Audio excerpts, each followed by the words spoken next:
अस्सलाम वालेकुम। आप सबको बी साइड्स पाकिस्तान के इस टेक टॉक सेशन में खुशामदीद कहता हूँ। बी साइड्स पाकिस्तान के इन टेक टॉक सेशन का एक प्राइमरी पर्पस ये है कि हम अपने यंग जनरेशन को वेब एप्लीकेशन हैकिंग से बियॉन्ड साइबर सिक्योरिटी में बाकी जितने डाइवर्स इमर्जिंग और इन डिमांड डिसिप्लिन्स हैं हम उनसे एक्सपोज करें और उन डिसिप्लिन्स में ब्रेक इन करने के लिए इंकरेजमेंट और गाइडेंस प्रोवाइड करें। तो आगाज़ करते हैं। पली क्रियाया जूले बखैर रागले जियानु और सलाम। आज के हमारे इस सेशन के स्पीकर हैं सैयद हसन, जो कि बी साइड्स पाकिस्तान के स्टाफ का हिस्सा भी हैं और ईब्रिक्स में एज अ सिक्योरिटी एनालिस्ट काम करते हैं। वहाँ पर उनकी स्पेशलाइजेशन डिजिटल फोरेंसिक्स और इंसिडेंट रिस्पांस की सर्विसेज में है। पाकिस्तान में डिजिटल फोरेंसिक्स और इंसिडेंट रिस्पांस के होराइजन पर आप कह सकते हैं कि राइजिंग स्टार हैं और लास्ट ईयर्स में पाकिस्तान में कई हाई प्रोफाइल फाइनेंशियल इंस्टीट्यूट्स के फाइनेंशियल इंडस्ट्री के कई हैकिंग के केसेस को डाइसेक्ट करने में, उनको रिवर्स इंजीनियर करने में और हैकर्स को ट्रेस करने में सैयद हसन ने एक लीड रोल प्ले किया है। आज के इस सेशन में सैयद हसन हमें एनालाइजिंग मेलडॉक्स, जो कि किसी भी हैकिंग कैंपेन में जो सबसे पहला आपका फेज़ है कि जिसमें आप किसी नेटवर्क में इनिशियल फुट होल्ड लेते हैं, जो कि आज के दिनों में 9 आउट ऑफ 10 टाइम्स किसी फिशिंग ईमेल के थ्रू हासिल किया जाता है।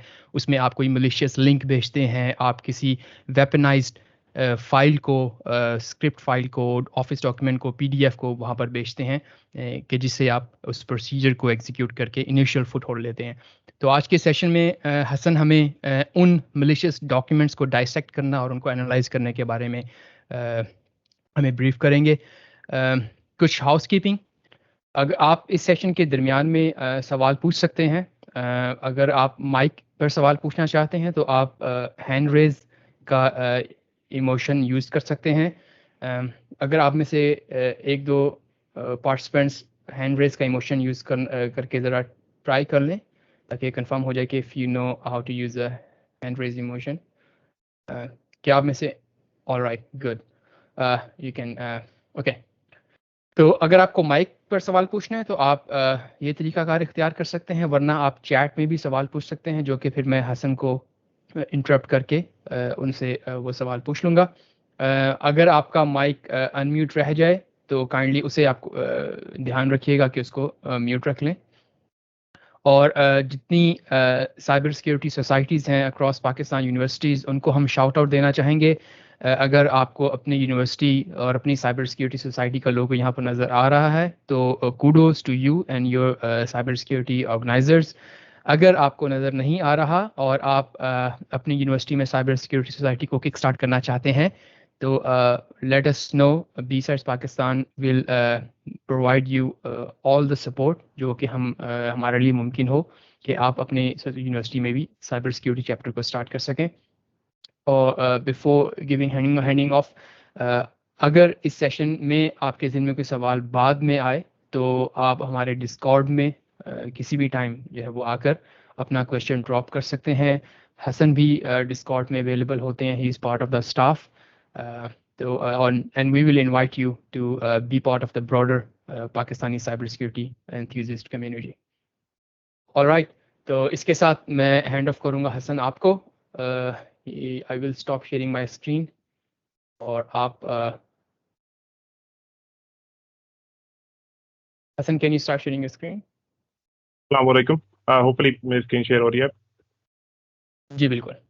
All right, right. Thank you so much for the introduction, Mustafa bhai. Again, although he has introduced me, but I'll still repeat the same. I've been working as a DFI consultant at eBricks for the last 2 years now. और मेरे day-to-day job में digital forensics, incident response और malware analysis के again tasks आते हैं। आज का जो मेरा टॉपिक है that is analyzing maldocs, more specifically that is malicious documents। और उस पर भी हम एक broader category में घुसने के बजाय we're going to talk about Microsoft related documents।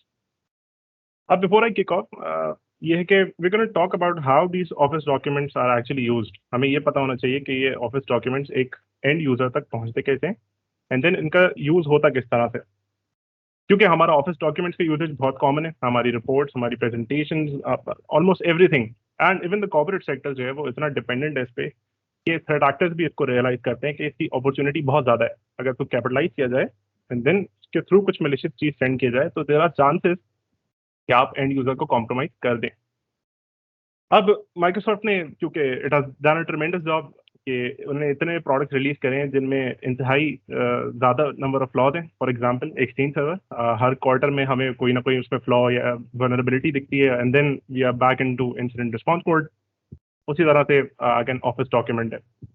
But office document को भी सेंड करने का पर्पस क्या है एक थर्ड एक्टर का, and that is again to gain initial access into the organisation.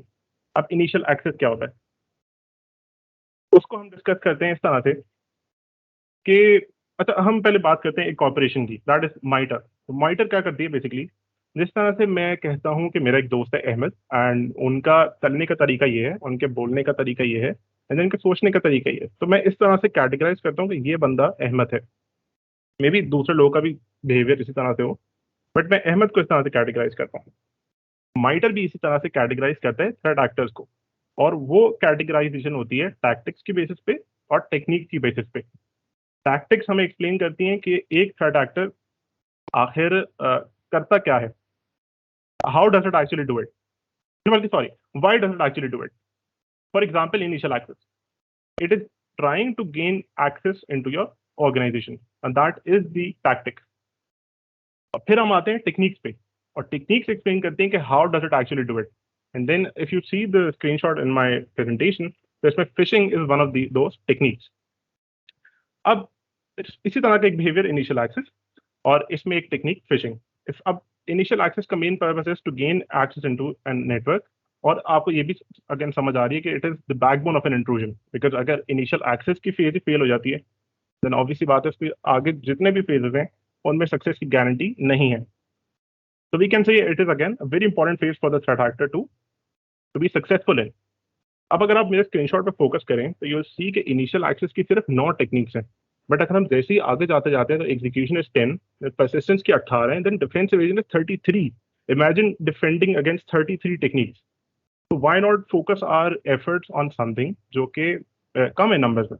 I know माइटर जो है वो बहुत अच्छे से हर बिहेवियर को, हर टेक्निक को कवर नहीं करता, but you could say it's for starters, हमारे लिए ये बहुत अच्छा एक फ्रेमवर्क है कि हम इसकी बेसिस पे अपने डिफेंस को स्ट्रेंथन कर सकते हैं। तो अब अगर हम बात करें स्पेसिफिकली फिशिंग की,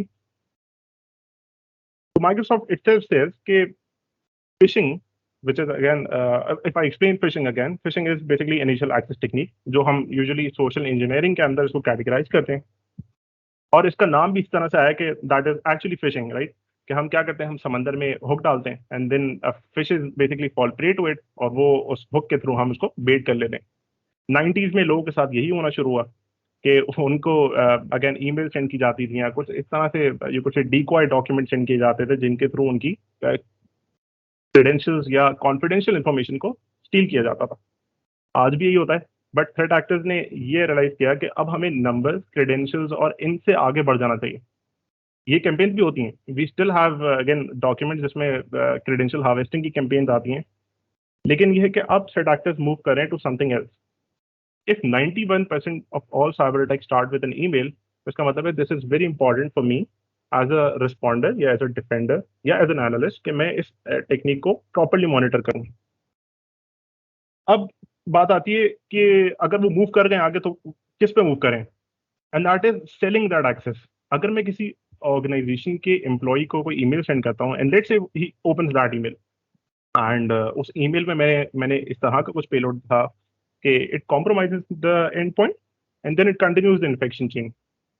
मैं आगे और टेक्निकलिटीज में नहीं जाता, let's say the user is compromised. अब let's say once it is compromised, that threat actor जो उसने क्या करता है वो बेसिकली वो इस एक्सेस को आगे सेल करता है टू समवन एल्स, और इस तरह से हमारे पास कॉन्सेप्ट आता है इनिशियल एक्सेस ब्रोकर्स का। ये ब्रोकर्स क्या करते हैं, ये ब्रोकरेज करते हैं अपना एक्सेस, यानी कॉम्प्रोमाइज पॉइंट का access to even more advance threat actors. For example ransomware deployment का आपने काफ़ी सुना होगा कि रयोक है, कॉन्टी है, इस तरह के काफ़ी ग्रुप्स हैं जो आप एक्सेस इसी तरह से लेते हैं कि they buy access and they compromise the organisation, और फिर वो उनसे ज़्यादा पैसे चार्ज करते हैं। अगेन ये सब जिस तरह से हो रहा है दैट इज फाइन, और मोस्टली ऑर्गेनाइजेशन क्या करती हैं कि वो ईमेल सिक्योरिटी गेटवेज लगाती हैं, बट ये गेटवेज भी अगेन कितना डिफेंड कर लेंगे? अगर कोई नई टेक्निक आती है या किसी नए बेसिकली प्रोसीजर के थ्रू कोई फिशिंग ईमेल सेंड की जाती है, तो they are going to let it pass through, और फिर आप क्या करेंगे? फिर again you back into incident response mode, अगर वो भी अगर आप डिटेक्ट कर लेते हैं उसको प्रॉपर्ली। तो अब जब हमने ये बात कर ली है कि फिशिंग कैंपेन्स क्योंकि मॉडर्नाइज हो गई हैं, एंड देन उसमें सिर्फ क्रेडेंशियल स्टीलिंग के बजाय अटैचमेंट भी सेंड की जाती हैं, तो let's take a look at attachments, और किन तरह की अटैचमेंट सेंड की जाती हैं और किस तरह का पेलोड हम जो है एक्सपेक्ट कर सकते हैं एक फिशिंग ईमेल में। अभी हम बात कर रहे हैं डिलीवरी फेज की of the kill chain. The kill chain basically एक you could say it's a 7 step process जो ये एक्सप्लेन करता है कि स्टार्ट टिल द एंड एक एक्टर क्या स्टेप्स लेता है to compromise an organisation. Reconnaissance से basically it start and then it ends on actions on objectives. That is, for example, मैं as a threat actor अगर मेरा objective था to deploy a ransomware, तो मैंने वो ransomware deploy कर दिया and मेरा action complete हो गया, sorry मेरा objective complete हो गया and that was my action। अब हम बात करते हैं इसी के बीच में in those 7 steps is the delivery phase। Delivery phase में जो फिशिंग ईमेल सेंड की जाती है उसमें कई तरह के अटैचमेंट्स या लिंक्स हो सकते हैं। Number 1 is phishing link. अब लिंक में मोस्टली जो हमने देखे हैं वो क्रेडेंशियल हार्वेस्टिंग कैंपेन भी होती हैं। फॉर एग्जांपल आपको गूगल फायरबेस की लिंक सेंड की जाती है, एंड देन आप वहां जाके देखते हैं तो there is actually a Microsoft based form जो आप उसको फिल कर रहे हैं। Then again it does not make sense, right? एक गूगल के वैसे तो it does not make sense कि आप नॉन माइक्रोसॉफ्ट डोमेन पे एक माइक्रोसॉफ्ट का लॉगिन पेज देख रहे हैं। बट अगेन और भी इस तरह की काफ़ी टेक्निक्स हैं। For example open redirection vulnerabilities होती हैं कि ऑफन आपको लगता है कि okay this domain is trusted, तो मैं इसको ट्रस्ट करके इसकी लिंक पे क्लिक कर सकता हूँ। बट ओपन रीडायरेक्शन की वजह से क्या होता है कि you are redirected to a different website, maybe वहाँ पे आपकी क्रेडेंशियल स्टीलिंग का कोई फॉर्म हो, and then your credentials are basically stolen that way. ये भी पॉसिबल है। लिंक्स के अलावा we have shell link files, these are called LNKs या शॉर्टकट्स बेसिकली विंडोज में। अगेन माइक्रोसॉफ्ट उनके फ्लॉड प्रोडक्ट्स शेल्डिंग फाइल्स में भी इतनी पॉसिबिलिटीज हैं कि आप एक एंड पॉइंट को प्रॉपरली कॉम्प्रोमाइज कर सकते हैं। एग्जीक्यूशन पावरशेल की एग्जीक्यूशन, एमएसएचटीए की execution, these are basically binaries जिनके थ्रू आप कोई पेलोड रन कर सकते हैं डायनामिकली, उसको बल्कि अक्वायर भी कर सकते हैं from anywhere on the open internet, and then आप बेसिकली एंड पॉइंट को कॉम्प्रोमाइज करते हैं। शेयरिंग के अलावा हम बात करें तो वी हैव आरटीएफ फाइल्स। ये बेसिकली ये भी माइक्रोसॉफ्ट की बनाई हुई है, 90s में इन्होंने ये बनाई और 2008 में फाइनली इसका सपोर्ट जो है वो माइक्रोसॉफ्ट ने एंड कर दिया।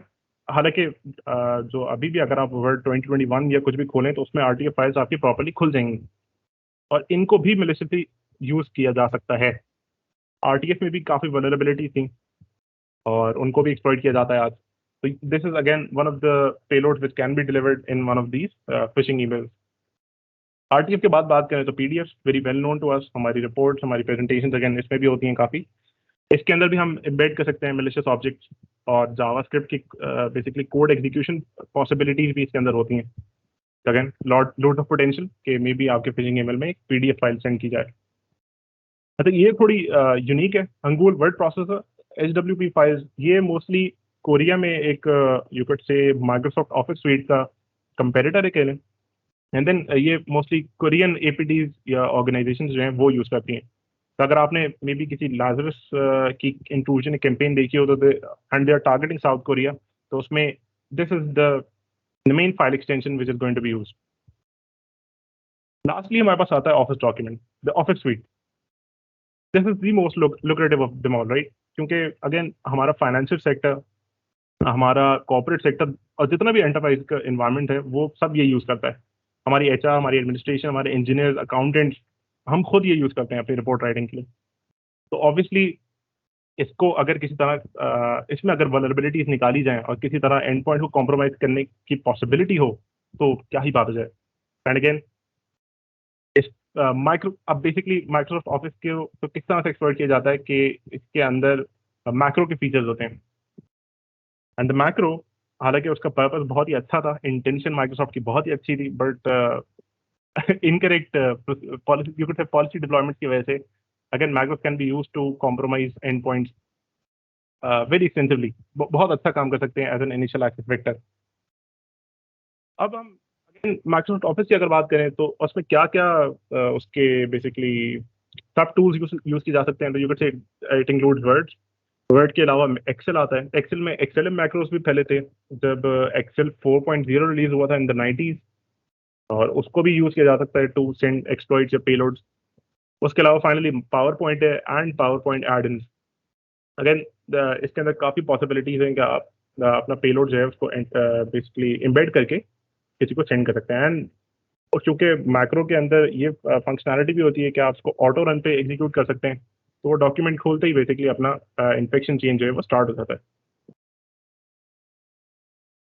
मैक्रोस कॉर्पोरेट सेक्टर के ये भी बहुत बड़ा पार्ट है, क्योंकि अगर आप बात करें, फॉर एग्जांपल मैं लेता हूँ हमारा कोई फाइनेंस का कोई कोई इंडिविजुअल, जाहिर सी बात है उनको इतना रिपीटेटिव काम होता है कि they can not repeat that line by line manually. तो जाहिर सी बात है वो अपनी टास्क ऑटोमेशन के लिए मैक्रोस इस्तेमाल करते हैं। अब क्योंकि मैक्रोस इतना बड़ा पार्ट है इंडस्ट्री का, तो आप ये भी नहीं कह सकते कि मैक्रोस को बंद कर दिया जाए। And again that is one of the reasons के मैक्रोस का इतना एक्सटेंसिवली इस्तेमाल किया जाता है मैलवेयर के अंदर। अब मैक्रोस होते किस तरह से, या एक्चुअली लिखे किस तरह से जाते हैं, तो वो होता है वीबीए के through. VBA is your visual basic for application. और माइक्रोसॉफ्ट ऑफिस क्या करता है कि अपने जो बेसिकली सोल्यूशन है, फॉर एग्जांपल ऑफिस, उसको एक्सटेंड करता है यूजिंग वीबीए। अब वीबीए के थ्रू आप सिस्टम या किसी भी again object model, may be bit more technical अभी, लेकिन खैर वीबीए के थ्रू आप कुछ भी एक्सेस कर सकते हैं the system, word documents itself, word के अलावा कोई और एप्लीकेशन, एंडलेस पॉसिबिलिटीज। तो इसलिए हम भी आज इस पे बेसिकली फोकस करेंगे कि मैक्रोस को किस तरह एनालाइज कर दिया किया जा सकता है। इससे पहले मैंने अभी बात करी थी कि एक्सएलएम मैक्रोस, जो कि अगेन टास्क रिपीटेशन के लिए भले यूज होते थे, बट माइक्रोसॉफ्ट ने फाइनली ये रियलाइज करा कि अब इसको बंद कर देना चाहिए। एंड 2021 में आई बिलीव लास्ट मंथ इसकी न्यूज आई थी कि Microsoft has finally disbanded this XLM macros, क्योंकि अभी तक एक्सेल डॉक्यूमेंट्स के अंदर इसका सपोर्ट था और इसके अगेन वो पेलोड सेंड किए जाते थे, और ऑर्गेनाइजेशन आई डोंट नो क्या कहा जाए, बट फिर भी इससे कॉम्प्रोमाइज होती थी। अब हम अगर बात कर लें ऑफिस फाइल फॉर्मेट्स की, क्योंकि इससे पहले हम अगर हम सिर्फ टूल की बात करें, तो tools again easily they going to pass office documents और हमें वो मैक्रो का कोड निकाल के दे देगी। बट हमें ये समझने की जरूरत है कि ऑफिस डॉक्यूमेंट्स बेसिकली स्ट्रक्चर किस तरह से होते हैं, और अब अगर ये रिलीज होते हैं तो आप इसको किस तरह से समझ के एनालाइज कर सकते हैं।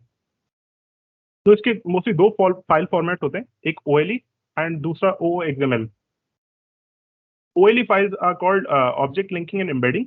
कि लेट्स से मैं ऐसे, इनके मतलब भी बाय द वे यही है जो जिनका नाम है लिंक करना किसी ऑब्जेक्ट को। फॉर एग्जांपल मैं किसी लिंक को अगर अपने डॉक्यूमेंट में ऐड करता हूँ, दैट इज लिंकिंग। और एम्बेडिंग का मतलब ये है कि लेट्स से मेरी कोई दूसरी एप्लीकेशन है, फॉर एग्जांपल एक्सेल, और मैं एक्सेल की कोई स्प्रेडशीट अपने वर्ड डॉक्यूमेंट में ऐड करना चाहता हूँ, तो ये जो ऐड करने का मतलब है दैट इज एक्चुअली एम्बेडिंग, और मैं इसको एम्बेड कर देता हूँ। और ये जो एम्बेडिंग होती है that is in the shape of an OLE file. OLE file जो थी वो थी प्री 2007 ऑफिस। ऑफिस का जितने भी सोल्यूशन आए 2007 से पहले, वो सब यूज करती थी ओएलई फाइल फॉर्मेट। लेकिन 2007 के बाद ऑफिस मूव कर गया टू ओएक्सएमएल। ये इनका अपना स्टैंडर्ड है, ओएलई भी इनका अपना स्टैंडर्ड है ऑफ अ फाइल फॉर्मेट, लेकिन ओएक्सएमएल बेसिकली एक्सएमएल बेस्ड अब फाइल्स आती हैं। These are basically files organised as a collection of XML files, और चूंकि एक जिप फाइल में ही होती है तो आप इनको अनजिप करके देख सकते हैं आराम से। अब बात करते हैं ओएलई की थोड़ी डिटेल में। ओएलई फाइल्स जो है ना वो कंपाउंड बाइनरी फाइल फॉर्मेट पे एग्जिस्ट करती हैं। ये इनका अपना प्रोप्राइटरी एक फॉर्मेट है माइक्रोसॉफ्ट का, जिसके थ्रू इनके काफी फाइल फॉर्मेट्स आगे भी इंक्रीज होते हैं। मतलब वो basically it works as a parent file format, और उसके चाइल्ड फॉर्मेट भी आते हैं। अब लेट्स से यू राइट अ मैक्रो, आप उसको वीबीए कोड लिखते हैं उसके अंदर, and then you embedded in your Word document, इधर आप उसको सेंड कर देते हैं। अब मैं अगर उसको एनालिसिस करता हूँ उसकी, तो जब मैं ओएलई फाइल की एनालिसिस करता हूँ तो वहाँ हम इस तरह से देख सकते हैं कि it is basically sequence of bytes, जिसको हम कहते हैं बाइनरी स्ट्रीम्स। और इन स्ट्रीम्स को रखा जाता है इन कलेक्शन ऑफ यू कुड से फोल्डर्स, क्योंकि इनको ऑर्गेनाइज किया जाता है। और ये फोल्डर्स होते हैं बेसिकली, इनको हम कहते हैं स्टोरेजेस। तो इसलिए हम इसको कहते हैं कि this is loosely similar to a file system.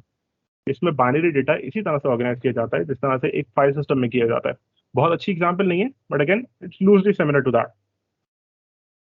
तो एक्सएमएल की फाइल की बात कर लें तो it's very simple, these are plain text XML files. आप सीधा अनजिप करेंगे, आप एक्सएमएल फाइल्स को किसी भी अगर उठा के देखते हैं तो यू कैन सी कि उसमें डॉक्यूमेंट्स किस तरह से स्ट्रक्चर हुए हैं, आपका डेटा किस तरह से स्ट्रक्चर हुआ है। अगर उसमें मैक्रोज जो हैं वो अलग से रखे होते हैं। अब जब मैं बात करता हूँ अलग से रखे होते हैं, तो वो ये है कि वो एक्सएमएल फाइल जो मैक्रोज अपने अंदर एम्बेड करता है वो ओएलई फाइल फॉर्मेट ही होती हैं। ओएलई फाइल फॉर्मेट को यूज करते हुए वो मैक्रोज की इम्प्लीमेंटेशन करते हैं। तो इसलिए अगर आप किसी ओ एक्सएमएल फाइल यानी मॉडर्न ऑफिस डॉक्यूमेंट को उठा के एनालाइज करते हैं बेसिकली, तो आपको वही ओएलई फाइल मिलेगी जो आपको एक नॉर्मल प्री 2007 ऑफिस डॉक्यूमेंट से मिलती। तो इसकी एनालिसिस भी you could say it's the same, macro analysis is the same, क्योंकि OLE files are the same. अब this is an example, for example streams और स्टोरेजेस हैं। यू कैन सी कि आपको एक हायरार्की दिख रही होगी कि एक ओएलई फाइल इस तरह से स्ट्रक्चर हुई है कि इसमें स्टोरेजेस हैं और स्ट्रीम्स हैं। अभी जो स्टोरेजेस हैं these are actually in blue, and जो स्ट्रीम्स हैं दे आर इन वाइट। अब अगेन यू कुड सी कि ये एक फोल्डर ऑफ फाइल की तरह यू कुड सी एक रिलेशन बना रही है। और स्पीकिंग ऑफ, वैसे हम अच्छा मैं इसको फाइल सिस्टम के तौर पे इसलिए भी यू कुड से एग्जांपल दे रहा हूँ कि इन स्ट्रीम्स की कुछ प्रॉपर्टीज भी होती हैं। मे बी इनके ऑथर्स होंगे, मे बी इनका क्रिएशन डेट होगी, इनकी मॉडिफिकेशन डेट होगी। It's again much similar to a file. अब हम एक्चुअली बात करते हैं एनालिसिस की कि हम इन ऑफिस डॉक्यूमेंट्स को किस तरह से एनालाइज कर सकते हैं और इनके अंदर जो एम्बेडेड मैक्रोज हैं उनको एक्सट्रैक्ट कैसे कर सकते हैं। एनालिसिस की कुछ बहुत सारी अप्रोचेस हैं। हर इंडिविजुअल एनालिस्ट की अपनी अप्रोच होती है। फॉर एग्जांपल ये जो मैंने अप्रोच यहाँ पे रेफरेंस करी है ये लेनी जेल्टसिच की है। Is a very good reverse engineer and author forensics as well, जो इंस्टीट्यूट है। एंड उनकी अप्रोच के मुताबिक हमें ये करना चाहिए कि firstly we should examine the document. हम इनिशियल चेक्स होते हैं हर एनालिस्ट के कुछ कि लेट्स से अगर इसमें मैक्रोज हैं तो maybe it is malicious, but like I said कि अगर आपका फाइनेंस के सेक्टर में कोई एक बंदा भी उसको यूज कर रहा है तो देयर इज अ चांस कि वो मैक्रो जो है मलिशियस ना हो। तो again it's up to you to differentiate कि वो मलिशियस मैक्रो कौन सा है एंड नॉन मलिशियस मैक्रो कौन सा है। देन यू चेक कि उसमें एम्बेडेड ऑब्जेक्ट्स कौन कौन से हैं। Like I said O XML files, इनके अंदर आप बाकायदा पीई फाइल्स को भी एम्बेड कर सकते हैं। बस एम्बेडिंग की वजह से इसकी पॉसिबिलिटीज और ज़्यादा हो जाती हैं कि इसमें मालवेयर को रखा जा सके, उसको बाद में एंड पॉइंट पर ड्रॉप किया जाए एंड देन उसको एग्जीक्यूट किया जाए। और फाइनली आप इंक्रिप्शन आइडेंटिफाई करें। काफ़ी ईमेल या फिशिंग कैंपेन्स में हमने ये भी देखा है कि इंक्रिप्टेड डॉक्यूमेंट सेंड किए जाते हैं और as part of the email आपको उसका पासवर्ड दिया जाता है। तो इस इंक्रिप्शन का मेन पर्पज यही कि आप डिफेंसेस को एवेड कर लें, क्योंकि इंक्रिप्टेड डॉक्यूमेंट्स में again you can not read anything, neither can the AV. अगर आपका एवी चलो ये कैटेगराइज करता है कि this is encrypted, it might be malicious, तो that is something. But mostly हमने यही देखा कि काफ़ी इन्वायरमेंट्स में ये भी नहीं होता और इस तरह के भी चेक्स भी अवेलेबल नहीं होते। Second, once you examine the document, आप लोकेट करें उन एम्बेडेड ऑब्जेक्ट्स को या कोड को, क्योंकि मैक्रोज भी वीबीए के फॉर्म में लिखे जाते हैं। तो these are one of the types of embedded objects, और आप इनको फिर एक्सट्रैक्ट करने की तरफ जाते हैं। एक्सट्रैक्शन के भी टूल्स हैं। एक्सट्रैक्शन के बाद हम एनालिसिस करते हैं, एनालिसिस के भी टूल्स हैं। एंड देन फाइनली हम इन्फेक्शन चेन को फॉलो करते हैं, बिकॉज हमने यही बात अभी डिस्कस करी है कि मैक्रोज और ऑफिस डॉक्यूमेंट्स एक इनिशियल एक्सेस वेक्टर के तौर पे काम करते हैं। इनिशियल एक्सेस दिलवा देगा, उसके बाद जो इन्फेक्शन चेन है it's going to be quite different. For example मैं आपको देता हूँ, आजकल maybe you red squirrel waffle is one of the kind of loaders. Loader का मतलब ये होता है कि वो मैलवेयर को ड्रॉप करता है फाइल सिस्टम पे एंड देन उसको एग्जीक्यूट करके किसी और मैलवेयर को लोड करता है। तो उसको भी एक मैल स्पैम, हम उसको मैल स्पैम इसलिए कहते हैं क्योंकि ये मेलिशियस ऑफिस डॉक्यूमेंट्स की स्पैम कैंपेन्स है, मैस फिशिंग कैंपेन। तो उसमें स्क्विरल वॉफल के लोडर्स या डॉक्यूमेंट सेंड किए जाते हैं एंड देन उनका जो फॉलो अप इन्फेक्शन है वो कोबॉल्ट स्ट्राइक का है, which is again one of the adversarial tools जो मे बी आपने उसके बारे में भी सुना हो। अच्छा, eventually again you must decide what suits you. It's not necessary कि जो जेंसन ने कह दिया या हसन ने कह दिया वो फाइनल है। you have to decide what methodology works for you. Mostly ये होता है कि हमारे पास टाइम बहुत कम होता है, तो हम जो एनालिसिस की अप्रोचेस होती हैं वो मे बी इतनी क्लियर ना हो जितना इसमें लिखा हुआ है कि हम ये 5 स्टेप प्रोसेस परफॉर्म कर रहे हैं. इसलिए again it depends on the time, environment and then your own needs. अब अगर आप बात कर लें एग्जीक्यूशन की, क्या मतलब आप एनालिसिस की जब बात करते हैं तो आपको सबसे पहले मैलवेयर चाहिए होगा ताकि आप उस पर प्रैक्टिस कर सकें या उस पर एनालिसिस अपनी खुद परफॉर्म कर सकें. अब या तो एक सोर्स उसकी इंसिडेंट्स है, लेकिन if you are a learner या if you are a student तो उसमें काफ़ी फ्री सोर्सेज हैं जिससे आप मैलवेयर एक्वायर कर सकते हैं. नंबर वन इज मैलवेयर बाजार. बहुत अच्छी सोर्स है, इसमें हर तरह का लेटेस्ट अगर मैलवेयर कैंपेन से रिलेटेड जितने भी ऑफिस डॉक्यूमेंट्स हैं वो मिल जाते हैं.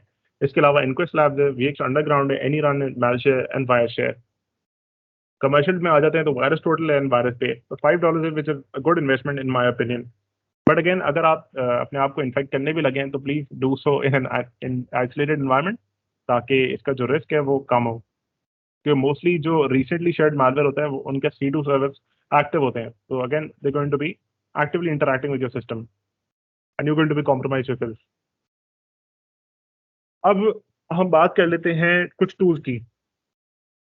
अगेन हमने जो अपनी एनालिसिस अप्रोच डिफाइन करी उसमें सबसे पहला स्टेप था कि हम चेक करें, इनिशियल चेक्स अपने परफॉर्म करें उस सस्पिशियस ओएलई फाइल पे यानी उस वर्ड डॉक्यूमेंट पे. ओएलई आईडी हमें हेल्प करता है वो रन करने में. अगर आप इस स्क्रीनशॉट को चेक करें तो मैंने अपने ordain.doc पे ओएलई आईडी को रन करा and then it's tells me basically कि इस डॉक्यूमेंट का file format is 97 to 2003. Sorry, basically ये हमें शो करता है कि this is actually an OLE file. अगर आप इसको रन करेंगे ऑन मॉडर्न ऑफिस डॉक्यूमेंट तो आपको शो करेगा 2007 प्लस. और उसका जो मोस्टली एक्सटेंशन होते हैं उनमें आपने देखा हो शायद इट्स डॉक एक्स या XLS X. तो इसमें जो एक्स है फाइनली जो लास्ट में आता है दैट इंडिकेट्स कि this is a modern office document file. अब इसमें कंटेनर फॉर्मेट है, एप्लीकेशन का नाम है, प्रॉपर्टीज हैं, ऑथर आपको दिख जाता है. लेकिन अगर किसी और ने डॉक्यूमेंट शेयर करा है ओपन करके उसको तो मोस्टली इस ऑथर की फील्ड जो है वो कभी कभार मॉडिफाई हो जाती हैं. तो again you have to take care of how you are actually analysing these documents. Again फिर आपको इंक्रिप्टेड स्टेटस बताता है कि it's false not encrypted. VBA macros हाँ इसमें जरूर एग्जिस्ट करते हैं and that could be something suspicious. वो आपको मलिशियस नहीं कह रहा है कि इट्स मलिशियस, वो आपको कह रहा है कि take a look at the और फिर आप उसको और एनालिसिस परफॉर्म करके आइडेंटिफाई करें वेदर इट्स मलिशियस और नॉट.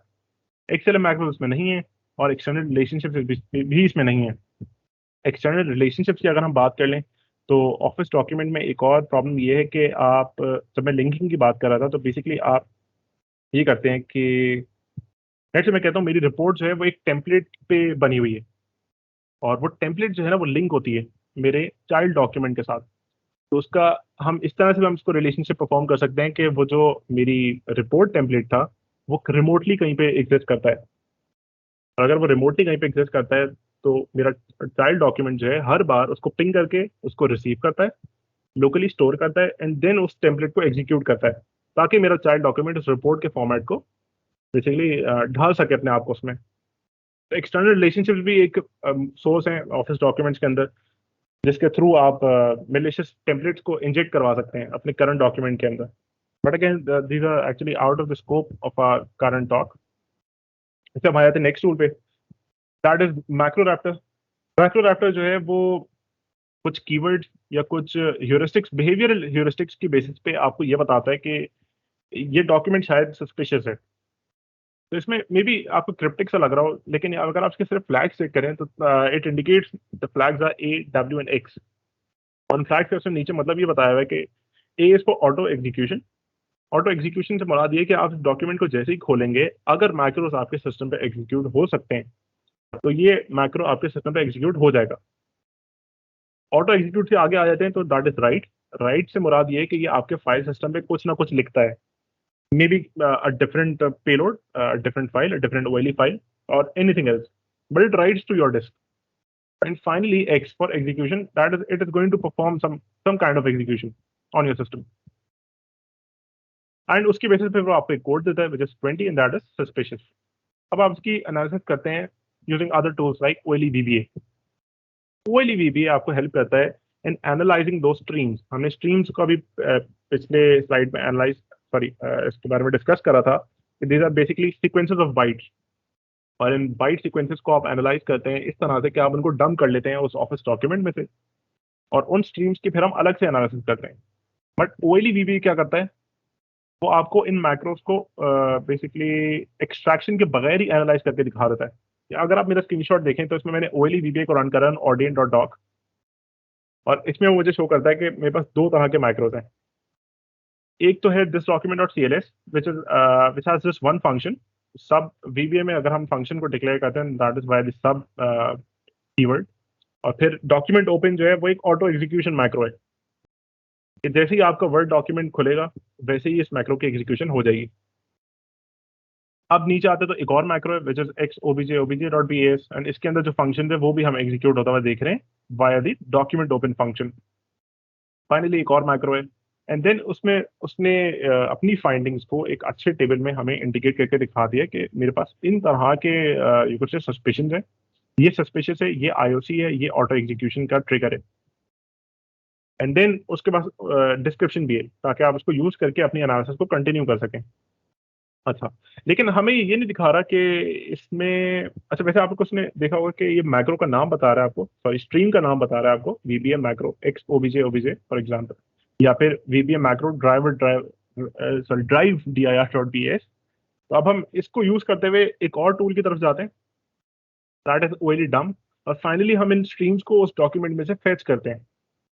अब जब मैं ओएलई डम्प को रन करता हूँ उसके ऊपर, अपनी ओएलई फाइल के ऊपर, तो आप देखेंगे कि आउटपुट इस तरह से आता है कि मेरे पास 4 कॉलम्स हैं। In the first column indicates कि मेरा इंडेक्स नंबर क्या है, यानी मेरा जो स्ट्रीम है उसका नंबर क्या है। तो इस डॉक्यूमेंट के अंदर 17 स्ट्रीम्स हैं। सेकंड कॉलम मुझे शो करता है कि इसमें मैक्रोस कौन कौन से हैं। कैपिटल एम इंडिकेट करता है ये वो मैक्रो है जिसके अंदर कोड भी है, और उसके अंदर उस मैक्रो के एट्रीब्यूट्स भी हैं। एट्रीब्यूट सिर्फ उस कोड को आइडेंटिफाई करते हैं और यू कुड से हेल्प करते हैं ताकि जो रीडर है वो उसको समझ सके। थर्ड कॉलम जो है finally that is the size of the macros in bytes. And finally number 4 जो है वो है आपके अपनी स्ट्रीम के नाम। आपने देखा होगा ये जो फॉर्ट स्लैशेस आ रहे हैं इसमें, इसमें जो टॉप लेवल एंट्री है these are actually are storages. Macro is a storage, इसमें VB is a storage, and then finally these are are streams. अब हम इन स्ट्रीम्स को डंप कर सकते हैं एंड देन उनकी एनालिसिस परफॉर्म कर सकते हैं। उस पर भी हम आते हैं अपनी डेमोन्स्ट्रेशन के अंदर। MS off crypto it's another tool जो लेट से अगर आपका ऑफिस डॉक्यूमेंट इंक्रिप्टेड है एंड या तो अगर आपको पासवर्ड पता है तो आप तो वो पासवर्ड यूज करके उसको डिक्रिप्ट कर लें, दैट इज इजी। अगर आपको नहीं पता है तो फिर आप ऑटोमेट भी कर सकते हैं उसके बेसिकली डिक्रिप्शन के प्रोसेस को, एंड देन यूजिंग कीवर्ड या वर्ड लिस्ट आप उसको ब्रेक कर सकते हैं। अगर मिल गया तो दैट इज फाइन, नहीं मिला तो again reuse a different word list, but again this tool helps you decrypt encrypted word document. अब जब हम आ जाते हैं शॉर्ट डेमोन्स्ट्रेशन पे, close this and maybe I can reshare my screen with the okay, hopefully my screen is visible again। So these are basically recorded videos where I'm going to show you कि मैंने किस तरह से एक sample document की analysis perform करी है, and then मैं इसको कमेंटेट कर सकता हूँ कि मैंने परफॉर्म क्या करा है। अब हमने जो एनालिसिस की अप्रोच देखी उसमें सबसे पहले यही था कि हम इनिशियल चेक्स परफॉर्म करेंगे। तो using OLE ID I am going to perform my check, और इन चेक्स के थ्रू मुझे ये पता चलता है कि मेरा डॉक्यूमेंट जो है उसका एप्लीकेशन नेम ये अगेन ये है, उसका ऑथर यूजर है, इंक्रिप्टेड अगर फॉल्स वे पे मैक्रोस उसमें एग्जिस्ट करते हैं, यानी मैं अपनी एनालिसिस अब कंटिन्यू करने लगा हूँ ऑन द मैक्रोस। अब जब मैं आगे आ जाता हूँ तो मैंने इस पे मैक्रो रैप्टर रन करा है, एंड मैक्रो रैप्टर भी मुझे ये सजेस्ट करता है कि हाँ इसमें ऑटो एग्जीक्यूशन ट्रिगर्स भी हैं, ये राइट भी करता है और ये एग्जीक्यूट भी करता है कुछ। अब हम आगे कंटिन्यू करते हैं यूजिंग ओएलई वीबीए। अच्छा, वीबीए को जब मैं रन करता हूँ तो इट सेज कि there are 2 macros in this. Number 1 is this document dot cls जो कि खाली है, और दूसरा मॉड्यूल 1 डॉट bs। इसमें अगर आपका ये बेसिकली वीबीए कोड ही है, but if you see it it's quite obfuscated. अभी कुछ सेंस नहीं बना रहा कि क्या कर रहा है ये और क्यों कर रहा है ये। बट अगर हम थोड़ा सा नीचे स्क्रॉल करें तो ये काफ़ी कोड है, और नीचे आ जाएं तो बेसिकली आप ये देखेंगे कि अगेन ओएलई वीबीए सेज के इसमें 2 ऑटो एग्जीक्यूशन ट्रिगर्स हैं, यानी आप उसको जैसे ही खोलते हैं तब कुछ करता है और जैसे ही बंद करते हैं तब ये कुछ करता है। कुछ इसमें सस्पिशियस कीवर्ड्स हैं जैसे कि wscript.shell, ये हमारा विंडो स्क्रिप्ट होस्ट ऑब्जेक्ट होता है जो इसके थ्रू आप फाइल सिस्टम के साथ या एक्चुअली स्क्रिप्टिंग परफॉर्म कर सकते हैं। अगेन अनदर स्वीट जिसके थ्रू आप ऑटोमेशन के काम परफॉर्म कर सकते हैं, और क्योंकि ये वीबीए को भी एक्सपोज्ड है, तो VBA using W script can again do endless activities on the end point. अब उसको उसमें कुछ जॉर रिलेटेड स्ट्रिंग्स भी मिली हैं जो जॉर्ड हैं, and then finally base 64 encoded strings भी हैं, और एक आईओसी है which is main tools dot JS. So that is helpful information and maybe हमें आगे हेल्प करे इन एनालाइजिंग आवर डॉक्यूमेंट। अब मैं रन करता हूँ OLE dump. Again this is a Python script, और उसके थ्रू मुझे पता चलता है कि there are this is basically one macro which is in stream number 8। Stream number 9 is also another, it's a macro, but जो स्मॉल एम होता है उसमें कोड नहीं होता, उसमें सिर्फ एट्रीब्यूट्स होते हैं जो कि आइडेंटिफाई करवाते हैं कि उसमें अगेन एट्रीब्यूट करते हैं। आई थिंक मैं अनक्लियर हो रहा हूँ, but again some properties related to the macro. इसमें एनालिसिस रिलेटेड कुछ भी नहीं होता, बट अगर आपको देखना तो you can definitely dump that out using OLE dump. Finally 17th वाली स्ट्रीम में जो है इट सेज ओ का मतलब है इट्स एन ओएलई फाइल। उसका मतलब है मे बी ये इस ऑफिस डॉक्यूमेंट के अंदर एक और फाइल को लिंक या एम्बेड करता है। अब ये क्या करता है और किस तरह से करता है इसकी हम एनालिसिस करते हैं इस तरह से कि हम ये जो 8वीं स्ट्रीम है ना, इसको हम डंप करते हैं अपने पास। अब जब हम डंप करते हैं तो ओएलई डंप हमें इस तरह से सपोर्ट प्रोवाइड करता है कि हम टैग एस यूज करके उसको अपनी स्ट्रीम प्रोवाइड करेंगे और हम लेस करेंगे। जब हम लेस करेंगे तो यू सी कि इसने मुझे जो रिटर्न करा output that is basically junk. अगर आप इसमें देख भी लें तो कंपेयर करें ओएलई वीबीए के आउटपुट से, एंड यू सी कि it does not make sense कि ये क्या हो रहा है। तो इसकी मेन वजह ये है कि वीबीए मैक्रोज जो हैं वो ऑफिस डॉक्यूमेंट के अंदर कंप्रेस होकर स्टोर होते हैं, और ये कंप्रेशन जो है वो रन इनकोडिंग के थ्रू होती है, जिसमें लेट से मेरे पास दो डिजिट है 57 57 एंड ये 57 डिजिट जो है वो 10 दफा रिपीट होती हैं। तो मैं इनको 10 दफा लिखने के बजाय I am going to write them once and then I am going to share the count कि वो इतनी दफा रिपीट होती हैं, और इस तरह ये डॉक्यूमेंट जो है कंप्रेस हो जाता है, सॉरी मैक्रो जो है कंप्रेस हो जाता है। तो इसका मतलब हमें डिकम्प्रेस करने की भी इसको जरूरत है, और डिकम्प्रेशन के थ्रू ही हम देख सकते हैं कि वो कोड या उसका सोर्स कोड जो है वो क्या था। जी ओएलई डंप हमें उसका भी सपोर्ट प्रोवाइड करता है, यूजिंग टैग वी हम उसको डिकम्प्रेस कर सकते हैं। अभी जो डिकम्प्रेस कोड है इसको again we are going to store it in different file and then हम इसकी एनालिसिस परफॉर्म कर सकते हैं। अब मैंने स्ट्रीम 17 देखी, अगर मैं इसको डिकम्प्रेस करने की कोशिश करूंगा तो ये डिकम्प्रेस नहीं होगी क्योंकि it's not a compressed macro, it is a file. क्योंकि ये ओएलई फाइल है तो आप देखेंगे इसमें कुछ अगेन प्लेन टेक्स्ट स्ट्रिंग्स हैं, बट इस पर हम आते हैं बाद में जब हम इसको डंप करेंगे और हम इसकी एनालिसिस परफॉर्म करने की कोशिश करेंगे। अच्छा, अब हम अगर आगे आ जाएं तो लेट्स बेसिकली ओके, ये मैंने अपनी स्ट्रीम 8 जो है वो डंप कर ली। आई डन नथिंग एल्स, जो मैंने आपको दिखाया उसी में मैंने सिर्फ रिडायरेक्शन के थ्रू इसको एक डिफरेंट फाइल में स्टोर करा and then I am in my editor. अब इस सोर्स कोड को अगर आप एनालाइज करने की कोशिश करें तो you see it's very difficult इस तरह से। तो इसलिए मैं क्या करता हूँ, मैं पहले सेपरेट करता हूँ फंक्शंस को, और फंक्शन को हम सेपरेट इस तरह से करते हैं कि वीबीए में फंक्शन स्टार्ट होते हैं यूजिंग द सब कीवर्ड और एंड होते हैं यूजिंग द एंड सब कीवर्ड, जैसा कि आपको यहाँ नीचे दिख रहा होगा।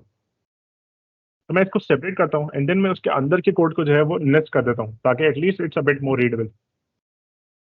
अब ये हम कंटिन्यू करते हैं नेस्टिंग। ये इसके ऊपर एक और फंक्शन है विच इज ऑटो क्लोज, जो हमें ओएलई वीबीए ने बताया था कि it's an auto execution function, और हम इसको भी अब नेस्ट कर देते हैं फाइनली। अच्छा, नेस्ट करने के बाद मेरे ध्यान में एटलीस्ट ये एक सवाल आता है कि सब ऑटो क्लोज और फंक्शन जो भी इसका नाम है इसमें क्या डिफरेंस है, क्योंकि सी देर आर टू कीवर्ड्स लेकिन उनका काम, या एटलीस्ट मुझे ये लग रहा है कि ये दीज आर टू फंक्शंस। तो बेसिकली वीबीए क्या करता है कि वीबीए में दो तरह के फंक्शंस होते हैं। एक तो ये कि वो फंक्शंस जो वो कुछ इंफॉर्मेशन रिटर्न करें, और उनको हम बेसिकली डिक्लेयर करते हैं या इम्प्लीमेंट करते हैं यूजिंग द फंक्शन कीवर्ड, जो कि यहाँ ऊपर हुआ है, और जो इसमें एज बूलियन लिखा हुआ है इसका मतलब ये कि ये कुछ रिटर्न करता है in the form of Boolean. अगर क्योंकि मैंने इसकी एनालिसिस करी है तो मैं ये कह सकता हूँ कि ये जो यहाँ इसको ट्रू सेट करता है, तो this is the value which it actually returns, और ये आप देख भी सकते हैं कि इसमें यहाँ पे इसकी वैल्यू सेट हो रही है। और अगेन ये फंक्शन यहाँ पे एंड होता है, और सब जो है वो वैल्यूज रिटर्न नहीं करते, वो कुछ परफॉर्म करते हैं। अगेन रिपीटेटिव कोई ऑपरेशन नहीं होगा भले ही, लेकिन वो परफॉर्म करते हैं in the end. And that is the difference in the two.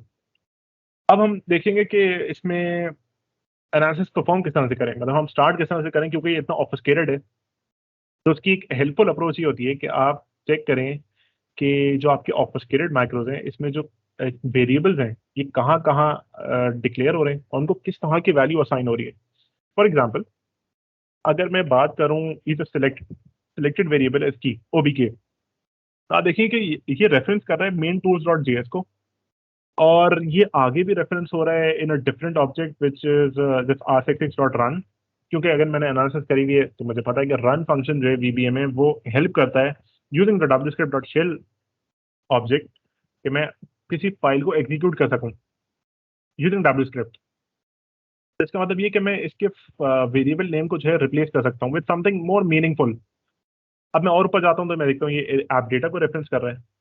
अब मैं ऐप डेटा को क्यों रेफरेंस कर रहा है, तो maybe this is the folder where it's going to drop my malware in।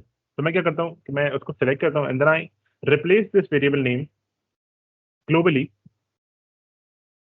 With the new name. अब आप देखेंगे क्या हो रहा है। अब आपको यहाँ पे एक साफ सुथरा नाम दिख रहा है, फोल्डर टू ड्रॉप इन, उसमें आपको आगे एनवायरमेंट ऐप डेटा भी दिख रहा है एंड देन फोल्डर का नाम भी दिख रहा है। यानी पोटेंशियली ये वो फोल्डर है जहाँ पे ये malware किसी चीज को ड्रॉप करने लगा है। अब क्योंकि मुझे मेन टूल्स और जेएस भी नीचे दिख रहा है तो आई एम कॉन्फिडेंट कि वो यही फाइल है। अब क्योंकि हमने ये भी देखा हुआ है कि 17 स्ट्रीम के अंदर एक और वाली फाइल थी, तो मे बी वो जेएस वाली स्क्रिप्ट भी जो है वो ऑफिस डॉक्यूमेंट के अंदर ही है।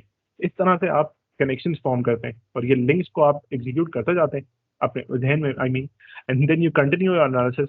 और फिर आप देखते जाते हैं कि ये ऑब्फस्केटेड मैक्रो जो है ये सेंस बनाने लगेगा विद टाइम। अगेन हम कंटिन्यू करते हैं किसी और वेरिएबल के साथ, किसी और के साथ कंटिन्यू करते हैं। तो लेट से मैंने इसको पिक करा है।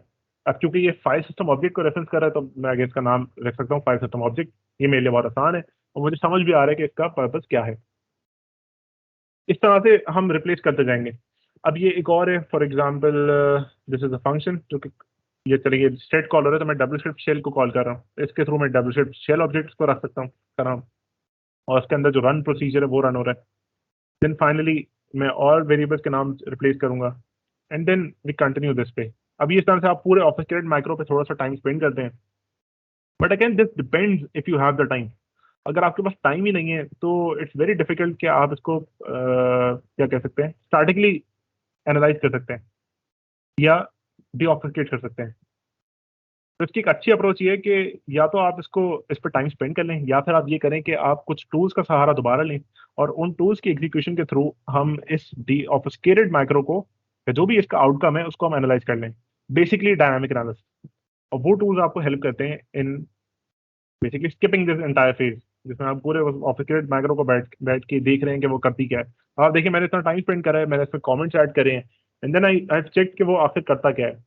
फॉर एग्जाम्पल, अब हम दोबारा अगर बात कर लें तो यू कैन सी कि वो जो फंक्शन जिसका मुझे नाम नहीं समझ आ रहा था उसको यूजिंग स्टैटिक एनालिसिस मैंने ये देखा कि ओके दिस इज एक्चुअली अ ज़ोर decoder function.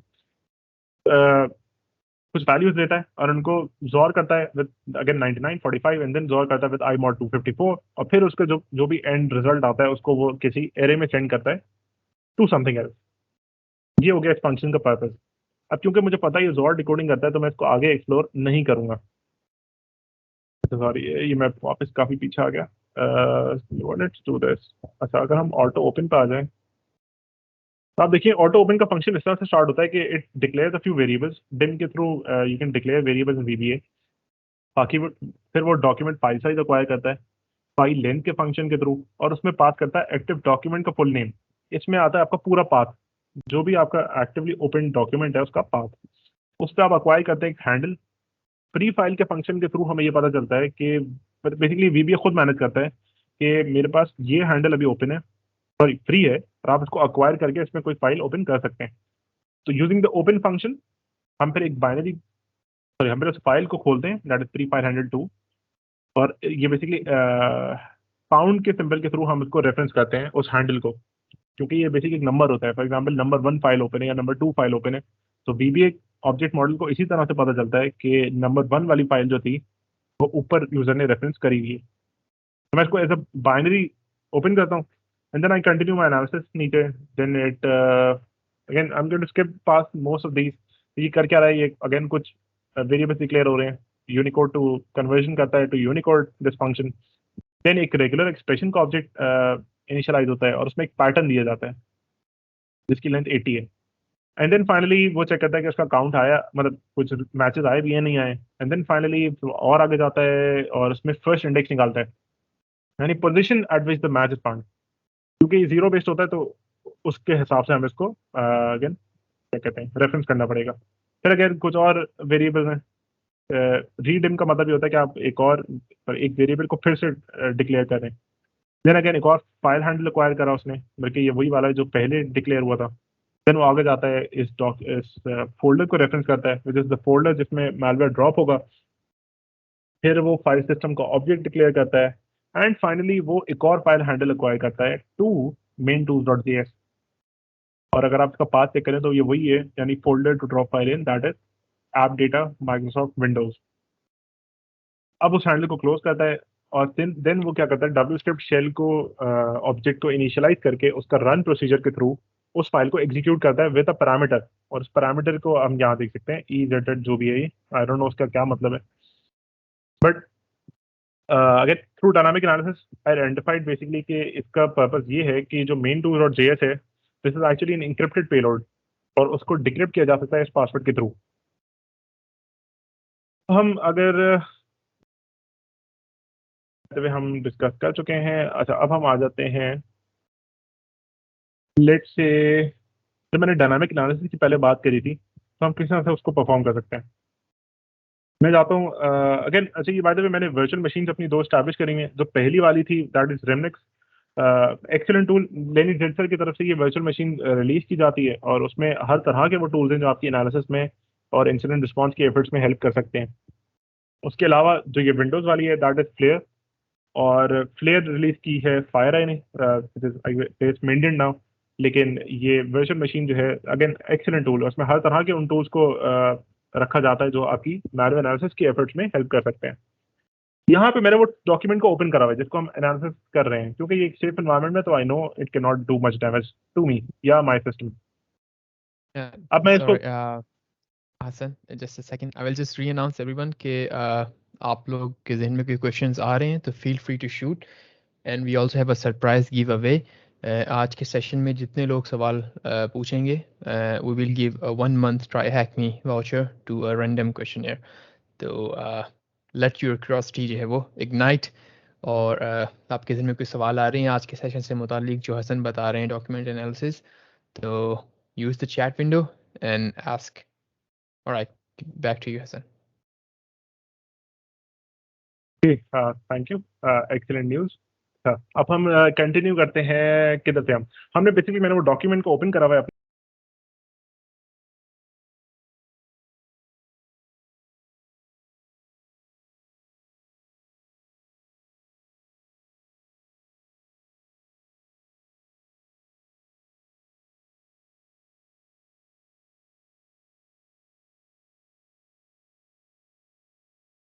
I see my microphone was actually muted. एक काम हम करते हैं, दोबारा स्टार्ट करते हैं। ओके, अगेन मैं उस ऑफिस डॉक्यूमेंट को फिर से एक दफा एग्जीक्यूट करूंगा क्योंकि मेरे एनवायरनमेंट में कोई वो पॉलिसी नहीं लगी हुई कि मैक्रो की एग्जीक्यूशन को बंद कर दिया जाए, इसलिए यूल सी कि मैक्रो एग्जीक्यूट हो गया प्रॉपर्ली। अब there is a tool called CMD watcher. ये करता क्या है कि ये आपके कमांड प्रॉम्प्ट को मॉनिटर करता है, और कमांड प्रॉम्प्ट में भी specifically it monitors your CMD, PowerShell, RunDLL and W script, जो कि हमने देखा था was used to actually drop the main tools.js file. जैसे ही मैं इसके स्टार्ट पे क्लिक करता हूँ, ये करता क्या है कि ये हर उन प्रोसेस को किल कर देगा जो इसके अंदर मेंशन हुए हैं। तो यूल सी कि one of the processes is actually W script, और जिस फाइल को रेफरेंस करता है that is main-tools.js, and again जिस पैरामीटर को रेफरेंस करता है that is this, again I believe that the decryption code whatever that's called the key. अब हमें एटलीस्ट चलो डायनामिक एनालिसिस के थ्रू कुछ इन्फॉर्मेशन मिल गई। अगर मेरे पास टाइम नहीं होता and this is the approach I would have considered, तो मैं इस main-tools.js को अब उठाऊंगा यहाँ से, and then I can basically see के सब मैं इसको ब्राउज कर रहा हूँ कि है किधर। तो मैं अपने एनालिसिस के फोल्डर में जाता हूँ, ऐप डेटा में जाता हूँ, roaming, Microsoft, and then finally Windows, and you see there it is main-tools.js। अब मैं इसको उठा के ले आता हूँ अपने पास in my different VM, and अब हम इसकी एनालिसिस से कंटिन्यू कर सकते हैं। हालांकि यहाँ पे मैक्रो का पार्ट यूके से एंड हो चुका है, बट द पॉइंट इज कि macro execution again initial access vector के तौर पे अब आप अपनी इन्फेक्शन चेन को कंटिन्यू करेंगे with analysing this particular JavaScript file. अब मैं उस फाइल को खोल लेता हूँ यहाँ पे, the JS file, and you see this is again quite obscurated कि इस पेलोड का भी मेरे को समझ नहीं आ रहा। लेकिन again once you do this on a daily basis आपको समझ आ जाएगा कि okay there are some repeating indicators यहाँ पे। मैंने इस ABCD वाली स्ट्रिंग को अगेन फेच करा था, this is actually a base 64 decoder. जब मैंने eval के फंक्शन को सिलेक्ट करा तो that is likely going to execute the payload जो ES3C में है। और ES3C में पेलोड किस तरह से आ रहा है वो we can backtrack that information. अब नीचे ही जितना बड़ा पेलोड लिखा हुआ है राइट पे हम बेसिकली यहाँ से चेक कर सकते हैं, it's quite huge. So this is likely the payload which is going to be executed in the next stage of the whole attack intrusion. अब इसकी एनालिसिस कैसे परफॉर्म करें? इसको मैंने करा ये है कि just clean the file a bit, क्योंकि again I'm not going to spend time doing that live here, तो मैं इसको थोड़ा सा क्लीन कर दिया एटलीस्ट, चेंजेस कुछ नहीं करें एट द सेम टाइम। अब हम क्या कर सकते हैं, क्या देखें कि JavaScript.arguments पे रेफरेंस कर रहा है, बट अगर मैं सिर्फ इसका eval का फंक्शन यहाँ से निकाल दूँ तो इसका मतलब ये कि मैं ये तय कर सकता हूँ कि ES3C में क्या है, और एटलीस्ट मुझे ये पता चल जाएगा कि मेरा जो भी डिक्रिप्टेड पेलोड है वो क्या है। अच्छा, जब मैं डिक्रिप्टेड की बात करता हूँ, सॉरी मैंने एक वाइटल स्टेप इसमें से मिस कर दिया। इसमें दो फंक्शन है, एक है RC4 इंक्रिप्शन का, डिक्रिप्शन का, and then second is the base 64 decoder. पहले उसको डिकोड करता है, देन RC4 के थ्रू डिक्रिप्ट करते हैं, एंड देन फाइनली उस पेलोड को वो एग्जीक्यूट करता है वाया दी eval फंक्शन। ये अब हम आ गए जावास्क्रिप्ट के बेसिक्स में। जावास्क्रिप्ट क्योंकि जावास्क्रिप्ट के पास एक्सेसिबल नहीं है, it was accessible to VBA, इसलिए ये कोड सही था। इसलिए मैं क्या करूंगा अब इसको कि मैं इस वेरिएबल को बेसिकली कमेंट कर दूंगा, एंड देन इसके जो इसका अभी कर क्या रहा है कि इसके 0th आर्गुमेंट को एक्सेस कर रहा है, वो जो इसकी डिक्रिप्शन की मैंने पहले आपको दिखाई थी। इसलिए मैं इसको यहाँ पे कॉपी पेस्ट कर सकता हूँ simply, and then I can use that to again continue my analysis, right? So again I am going to copy this, I will paste it. ये इतना बड़ा पेलोड एनालाइज करने के बजाय मैंने क्या करा है, मैंने eval को रिप्लेस कर दिया with console.log। Simply execute the file, node के थ्रू एग्जीक्यूट कर लें, अपने ब्राउजर में एग्जीक्यूट कर लें, और एग्जीक्यूट कर लेंगे तो आपको बेसिकली वो डिक्रिप्टेड पेलोड जो है वो मिल जाएगा। अब this is the final drop payload. अभी मुझे नहीं पता इसके आगे और कितनी स्टेजेस हैं, बट चलो एटलीस्ट मुझे I can see the C2 URL। इसको C2 कह रहा हूँ, I don't know what that is, मैंने इसकी एनालिसिस नहीं परफॉर्म करी है, but I just know okay this is something. Maybe ये वो URL है जो रेफरेंस करता है टू एक्सफिल्ट्रेट द डेटा, या जो भी इसका ऑब्जेक्टिव है to perform that. And now we can finally continue our analysis, जो कि मैं नहीं करने वाला क्योंकि मैक्रो वाला पार्ट हमारा कंप्लीट हो चुका है। और अगेन इन टूल्स के थ्रू बेसिकली हमने ये देखा कि हम किस तरह से उन स्ट्रीम्स को डंप कर सकते हैं, एंड देन फाइनली उन स्ट्रीम्स के आगे जो स्टेज आता है उसकी एनालिसिस स्टार्ट कर सकते हैं। फाइनली हम बात करते हैं डिक्रिप्शन की, कि ऑफिस डॉक्यूमेंट्स अगर इंक्रिप्टेड होते हैं तो वो हमें इस तरह से शो होते हैं कि अच्छा, अगर आपको CDF V2 दिख रहा हो तो प्लीज हैरान परेशान ना हो जाए। CDF का मतलब होता है कंपाउंड डॉक्यूमेंट फाइल, क्योंकि OLE फाइल्स का एक और नाम, यानी क्योंकि वो बेस्ड है कंपाउंड फाइल बाइनरी फॉर्मेट पे, तो उनको CDF भी कहा जाता है, या कंपाउंड फाइल्स भी कहा जाता है, या कंपाउंड डॉक्यूमेंट फाइल्स भी कहा जाता है। दीज आर इंक्रिप्टेड फाइल्स, क्योंकि हम इसकी एनालिसिस आगे नहीं परफॉर्म कर सकते हैं, इसलिए I am going to use MS off crypto crack. उसको मैं एक वर्ड लिस्ट प्रोवाइड करूंगा, और मैं कहता हूँ कि मेरा जो डिक्रिप्टेड डॉक्यूमेंट है उसका बेसिकली नाम ये होना चाहिए, एंड देन फाइनली मैं उसको अपना सोर्स डॉक्यूमेंट प्रोवाइड कर दिया, बस that's it. It's going to take a few seconds depending on your own machine, and then it's going to crack that document for me। उसने पासवर्ड निकाल लिया। अब क्योंकि मैंने टैग को दिया था उसको, तो इसलिए उसने डॉक्यूमेंट को डिक्रिप्ट कर दिया, एंड देन यू सी कि फाइल में डिफरेंसेस आ गए। अगर वो आपको सिर्फ पासवर्ड दे दे तो MS ऑफ क्रिप्टो का एक और टूल है जो मेरे ध्यान से बिल्कुल निकल गया, शायद उसके थ्रू आप उसको डिक्रिप्ट कर सकते हैं अगर आपके पास एक पासवर्ड नोन हो। अगर आपको इस तरह से नहीं करना, उस चीज़ का डायनामिक एनालिसिस परफॉर्म करनी है, तो आप वो डॉक्यूमेंट को खोल लीजिए, जब वो आपसे पासवर्ड की प्रॉम्प्ट करे तो आप उसमें ये पासवर्ड एंटर करते हैं, and then you are good to go, and that should hopefully be it, right? हम इस पे चले, हम इस पे OLE ID रन करके देख लेते हैं, then you can see okay this is not encrypted anymore. इसमें कोई मैक्रोज नहीं है, इसमें एक्सटर्नल मैक्रोज नहीं है, इसमें एक्सटर्नल रिलेशनशिप्स नहीं है, तो मतलब okay it's a bit clean now. अब इसकी एनालिसिस करनी है कि नहीं करनी है, that's a decision you have to make as an analyst, and then again that should hopefully conclude my demonstration, right?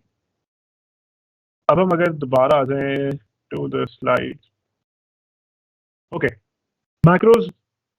अब आप as an analyst you also have to provide recommendations to your client. आपके clientele को ये भी पता होना चाहिए अगर इस तरह की कोई हादसा होता है तो वो किस तरह से रिस्पॉन्ड कर सकते हैं, प्रोटेक्ट कर सकते हैं, डिटेक्ट कर सकते हैं। यूजुअली तो मेरी फर्स्ट ईयर में अपने करियर में एक गलती ये थी कि I recommended one of my clients to basically disable macros. I was a fool back then, लेकिन उसमें सबसे बड़ी गलती ये थी कि again there is always that one person, वो 500 बंदे की ऑर्गेनाइजेशन में वो एक बंदा होगा जो उसको मैक्रोस को यूज करता होगा, एंड उसकी बेसिस पे हम मैक्रोस को बंद नहीं करवा सकते। तो again if there is a potential use case तो फिर आप डिसेबल ना करें। अगर नहीं है कोई use case, nobody uses macros in your organisation, then please do disable them. Trust centre के थ्रू आप ऑफिस डॉक्यूमेंट्स के मैक्रो एग्जीक्यूशन को बंद कर सकते हैं। बंद नहीं कर सकते तो एटलीस्ट डिजिटली साइंड मैक्रोस को इनेबल करें कि सिर्फ वो एग्जीक्यूट हो सके आपके एनवायरनमेंट में, उसके अलावा कुछ ना एग्जीक्यूट हो। वो भी अगर नहीं कर पाए तो Windows defender with the most basic of defences on your on an and point, उस पर आप अटैक सर्फेस रिडक्शन के रूल्स जो है वो सेट कर सकते हैं। अटैक सर्फेस रिडक्शन जो है, these are basically endpoint security policies. Again, excellent tool या you could say policy, जो भी कह सकते हैं, तो tool ही कहूँगा मैं, excellent tool। इसका बेसिकली क्या करता है, ये thread the surface area reduce कर देगा, उसको या तो एग्जीक्यूट नहीं होने देगा, या फिर जो भी आप कस्टम बिहेवियर उसको प्रोवाइड करेंगे कि फॉर एग्जांपल एक एप्लीकेशन जो है वो बाहर अगर कनेक्ट कर सकती है तो वो फाइल सिस्टम में कुछ ड्रॉप नहीं कर सकती, या अगर वो ड्रॉप करती है तो एटलीस्ट ये पॉलिसी उसके थ्रू उसको डिटेक्ट करे, तो दैट इज सस्पिशियस। तो इस तरह से ये पॉलिसीज आपको हेल्प कर सकती हैं, यानी ये रूल्स आपको हेल्प कर सकते हैं। उसके अलावा प्रोसेसेस को प्रोएक्टिवली मॉनिटर करें।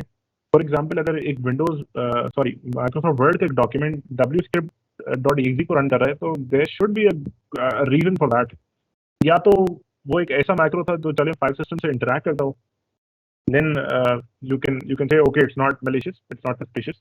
बट अगर फिर भी ना करता हो और wscript का फॉर एग्जांपल cmd.exe लॉन्च कर रहा है, उसके कमांड लाइन पैरामीटर्स भी काफी सस्पिशियस हैं, और फिर भी डिटेक्ट नहीं किया जाए, तो then you can understand कि इंसिडेंट किस वजह से हुआ। Again proactive detection is very important, कि आप प्रोएक्टिवली अपने आप को डिफेंड करें एंड देन वो इन्फेक्शन चेन को वहीं पर रोक दें। लाइक आई सेड, क्योंकि इनिशियल एक्सेस सिर्फ 9 टेक्निक्स हैं। आई नो उनके अंदर जो टेक्निक्स है वो भी काफी बड़े डोमेन है, for example exploiting public applications, लेकिन फिर भी 90% of all cyber attacks begin with an email. Microsoft खुद कह रहा है। Again proactive detection is very important. Finally user awareness. Users को नहीं बताएंगे तो कुछ भी नहीं हो सकता। अगर यूजर्स आपके बताने के बावजूद भी डॉक्यूमेंट को खोलते हैं, मैक्रोस को एग्जीक्यूट करते हैं, उन मैक्रोस को एग्जीक्यूट करते हैं जिनका कोई आइडिया नहीं है, तो और फिर आपके पास कोई डिफेंसेस भी नहीं है, एंड पॉइंट डिटेक्शन या रिस्पॉन्स सॉल्यूशन भी नहीं है, तो it's going to be a very hard journey for you as an analyst कि आप इंसिडेंट्स को बार बार रिस्पॉन्ड करें। Hassan, we have a question. I'll read it for you.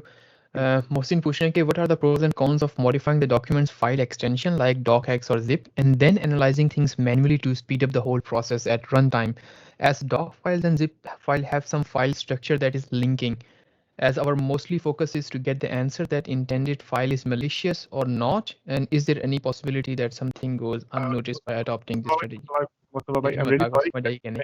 बहुत बड़ा सवाल था, इसलिए मैंने इसको खुद रीड कर लेता। हाँ कर लो यार, आप कर लो, मुझे भी लग रहा था कि जो है वो पहले साकिब ने कमेंट करा है, सिर्फ resources learning regarding the maldocs analysis.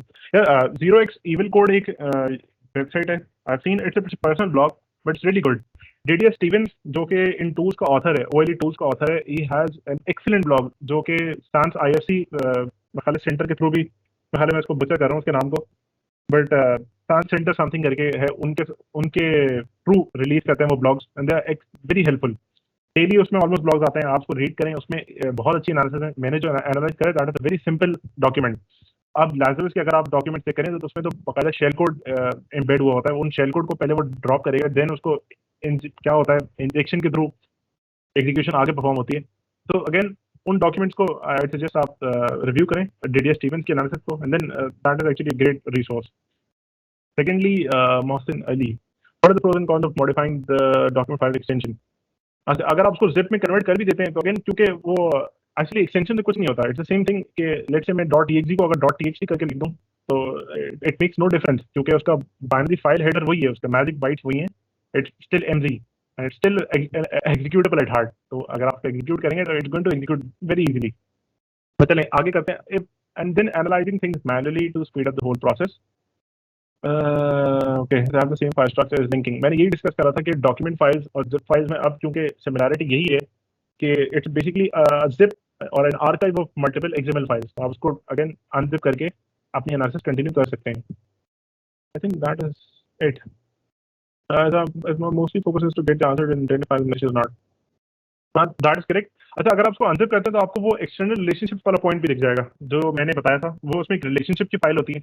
जब आप वर्ड डॉक्यूमेंट को अनजिप करेंगे, वैसे वैसे मेरा एनवायरनमेंट अभी रेडी नहीं है, वरना मैं आपको दिखा देता अगेन वो भी। खैर, अगर आप उसको अनजिप करेंगे तो यू कैन सी कि उसमें रिलेशनशिप्स की फाइल के अंदर अगर कोई एक्सटर्नल यूआरएल रेफरेंस हो रही है तो maybe it is malicious. लेकिन उसको वेरीफाई करना is the job of an analyst. Okay, उसके अलावा कोई क्वेश्चन है या फिर कैन नॉट सी इसमें क्वेश्चन कौन सा है? Read someway can not run directly. Okay, जिन्होंने भी कहा है, अच्छा साकिब नहीं है, आई गेस।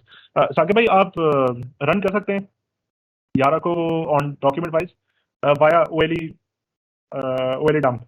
वो आपको बेसिकली यारा का सपोर्ट देता है और आप उसके थ्रू एग्जीक्यूट कर सकते हैं यारा रूल्स को। क्योंकि वो नहीं करते तो आप मेमोरी पे भी रन कर सकते हैं उसको। वो भी नहीं करना आपको तो आई गेस स्टैटिक फाइल जो भी है उसको आपको रन कर सकते हैं। Is there a tool to overcome this? But again, like I think I've answered this. OLE dump के through अगर आप execute करने की कोशिश करें तो you can do that. Saad is asking a question. I'm not sure कि ये अभी का raise हुआ है हाथ। I think अगर आप type कर दे तो I can answer that then as well. Okay. Can we automate the process of extracting C2 links from the doc? अच्छा। हाकिम हसन भाई, भाई, अगर read मेरा सवाल था कि you manually cleaned and deobfuscated the macros, right? Recently I participated in a capture the flag. वहाँ पे एक malicious macro given था। उसके around 1000 lines of code थे, all obfuscated. तो वहाँ पे मैंने Viper Monkey यूज किया। Viper Monkey का आपको शायद पता हो। वो भी वहाँ पे फेल हो गया था। तो इस तरह के सिनेरियो में किस तरह ऑटोमेट किया जा सकता है? हाँ, like I said, कुछ you could say ना, इंसिडेंट नहीं कहूँगा, सॉरी, डॉक्यूमेंट्स कह रहे हैं। कुछ डॉक्यूमेंट्स ये डिमांड करते हैं कि you can not spend that time on decrypting या डीऑफस्केटिंग दैट कोड। मेरे पास इतना टाइम नहीं है एज एन एनालिस्ट कि मैं इतना टाइम स्पेंड करूँ। टीटीएफ में आपके पास इतना टाइम नहीं। तो अगेन हमारे पास जो अप्रोच उस केसेस में होती है वो मोस्टली डायनामिक एनालिसिस में ही होती है।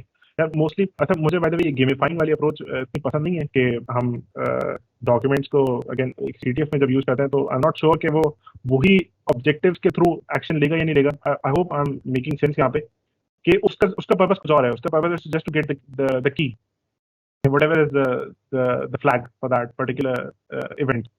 लेकिन एक्चुअल में जाहिर सी बात है उसका आगे कुछ फॉलो अप प्रोसेस है। फॉलो प्रोसेस नहीं, आई मीन कुछ स्टेज है। तो it's going to do something. जब मैं डायनामिक एनालिसिस की तरफ जाता हूँ, it's very easy for me to just check कि whether it's going to drop something. If it's not going to drop something, maybe it's going to connect to a different URL नहीं करता तो again किस तरह से execute करता है वो मैं थोड़ा सा उसको एनालाइज करूंगा ताकि एटलीस्ट मुझे कुछ सेंस बन जाए। अब जब आप उस पर OLE VBA इस तरह के टूल रन करते हैं तो आपको सेंस बनना शुरू होती है कि यार इसमें इस तरह के कीवर्ड्स रेफरेंस हुए हैं। एंड इन कीवर्ड्स के थ्रू मैं ये देख सकता हूँ कि okay, maybe it points to this particular activity. Like you might have seen कि मैंने इसी तरह से OLE VBA के कीवर्ड्स को एनालाइज करा एंड देन आई सॉ कि wscript.shell है, उसमें रन है, उसमें ऑटो एग्जिक है। तो मे बी उसकी फंक्शनैलिटी ये है। That helps in real life cases या इंसिडेंट्स। CTF के केसेस में again since I do not actually play these matches तो maybe I am not the best person to answer this. लेकिन एक I generally feel कि dynamic analysis should really help you out in such cases. या जिस तरह से मैंने अभी CMD वॉचर रन करा है, तो अगर उसका एक चाइल्ड प्रोसेस WScript है या कोई और स्क्रिप्टिंग इंजन है तो उसके प्रोसेस को टेल करके we can see what it does. Okay, I hope that answers it. We can have a discussion in the Blue Teams channel on Discord as well. Please do tag me and we'll continue this discussion. All right.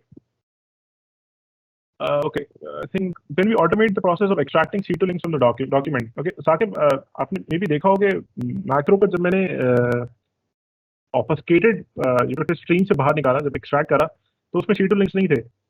So there was nothing for me to automate मतलब there was nothing for me to see कि अगला C2 link या इसमें C2 link क्या है उसका, उस पूरे इन्फेक्शन का। तो जाहिर सी बात आपको आगे कंटिन्यू करना पड़ता है in the infection chain, then see के फाइनली कहाँ पे जाके वो C2 लिंक्स पे रेफरेंस करता है या लिंक करता है, एंड देन फाइनली हम उसको अपनी एनालिसिस को कंक्लूड कर सकते हैं या कंटिन्यू कर सकते हैं आगे। तो अगर वो उस फर्स्ट स्टेज मैक्रो में रेफरेंस कर रहा है तो you can do that using OLE VBA। OLE VBA अगर आप उस पर रन करेंगे तो, और अगर वो प्लेन टेक्स्ट में ही उन URLs को रेफरेंस कर रहा है देन आपको वो कीवर्ड्स भी मिल जाएंगे, because URLs are a great indicator of something suspicious या मैलिशियस। एनालिसिस का पार्ट अगर हम बात करते हैं तो again I have written a few script जिसमें ये OLE VBA और ये स्ट्रीम डंपिंग वाला काम जो है ऑटोमेट हो जाता है। क्योंकि जब लेट्स से आपने देखा कि यार स्ट्रिंग 8 इज अ मैक्रो, तो again we can read the basically the output of OLE dump plain text में जो भी इसका आ रहा है स्टार्ट में, एंड देन उसके थ्रू हम कंटिन्यू कर सकते हैं उसको आप आगे पाइप करें एंड देन उसको वो स्ट्रीम प्रोवाइड करें जिसमें भी एम आ रहा है, देन आप उसके एनालिसिस आगे परफॉर्म कर सकते हैं। तो ये आई थिंक स्टैटिक एनालिसिस तक तो ये रिस्ट्रिक्शन है हमारे पास कि we have to do things a few things manually, लेकिन again if you are a creative person तो आप एटलीस्ट ये प्रोसेस ऑटोमेट कर सकते हैं कि जो स्ट्रीम डंपिंग, एक्सट्रैक्शन और एग्जीक्यूशन वाला काम है वो हो जाए। लेकिन ये कि अगर हम स्टैटिक एनालिसिस से निकल के थोड़ा डायनामिक एनालिसिस की तरफ आ गए, which again is a different approach of doing things. तो डिपेंड्स कि आपके पास टाइम कितना है और फिर आप करना क्या चाहते हैं के साथ। इब्रार का क्वेश्चन है, if macro is password protected then what will we do? Macro की बात हो रही है या डॉक्यूमेंट की बात हो रही है यहाँ पे? वैसे डॉक्यूमेंट का मैंने आपको दिखाया MS off crypto, we can use that, it's a very helpful tool. Again using that you can basically decrypt anything. ये आपके ओएलई फाइल्स भी हैं, ओएचटीएमएल फाइल्स भी हैं, एंड इनको आप या तो पासवर्ड दे दें या फिर आप अपनी वर्ड लिस्ट दे दें एंड देन आप उनको डिक्रिप्ट कर सकते हैं आसानी से। इसके अलावा कोई क्वेश्चन है? ओके ओके जी जी मोहसिन आप बिल्कुल कर सकते हैं। आप जिप आपको रिप्लेस भी करने की जरूरत नहीं है। मैं अपना एनवायरनमेंट बल्कि आपको let me show you an example, maybe I can do that. Do we have the time? So we have 15 minutes. What are the limitations of this approach? Wait a minute. Okay, हम करते क्या है कि okay, this is basically a doc file. This is not useful. हम क्या करते हैं, Word को खोलते हैं. Okay, and I'm going to create a new project. इसमें कुछ भी डालता हूँ and then मैं इसको सेव करता हूँ मेरे desktop. Right, let's close this. And where is it? मुझे नहीं दिख रहा. Okay, there it is. अपने आप फोल्डर और इसको इसमें अगर मूव कर दें and okay, I hope my screen is visible यहाँ पे। अगर मैं इसको इस तरह से भी करता हूँ, मैं 7zip के थ्रू उसको एक्सट्रैक्ट करता हूँ तो it's going to extract just fine. तो आप उसकी एनालिसिस अपनी कंटिन्यू कर लें एंड वो बगैर इन्फेक्टिंग, मतलब आप इन्फेक्ट करे बगैर अपने आप को यू कैन कंटिन्यू एनालिसिस इस तरह से। जब मैं रिलेशनशिप की फाइल की बात कर रहा था तो वो इधर आती है रेल्स के अंदर and then you can see कि हम क्या रिलेशनशिप है उस ऑब्जेक्ट के, लेकिन चूंकि इस पर्टिकुलर डॉक्यूमेंट के नहीं है इसलिए we can not see anything है। अब अगर आप इसको कहते हैं कि मैं इसको जिप में कन्वर्ट कर दें तो we can convert that to zip, then you can do that again, that's completely up to you. It's the same thing क्योंकि again at heart it's still a zip file. It's the same thing I extend for कि एक EXE का अगर आप extension change कर देंगे तो वो EXE से TXT नहीं हो जाएगी, it's still going to be an EXE और it's going to execute the same thing. जी मैंने टूल्स के बगैर बेसिकली इसको रन करा है। और अच्छा, चूंकि ये अच्छी एग्जांपल नहीं है, okay let's see if I can find a document. मेरे पास होने चाहिए कुछ मैलवेयर जो शायद आपको एक्सप्लेन कर दें।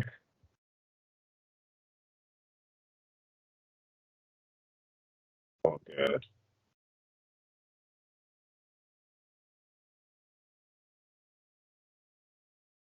Okay let's see if I can copy this. If I can see, I'm not sure ये document क्या है, but let's try and okay,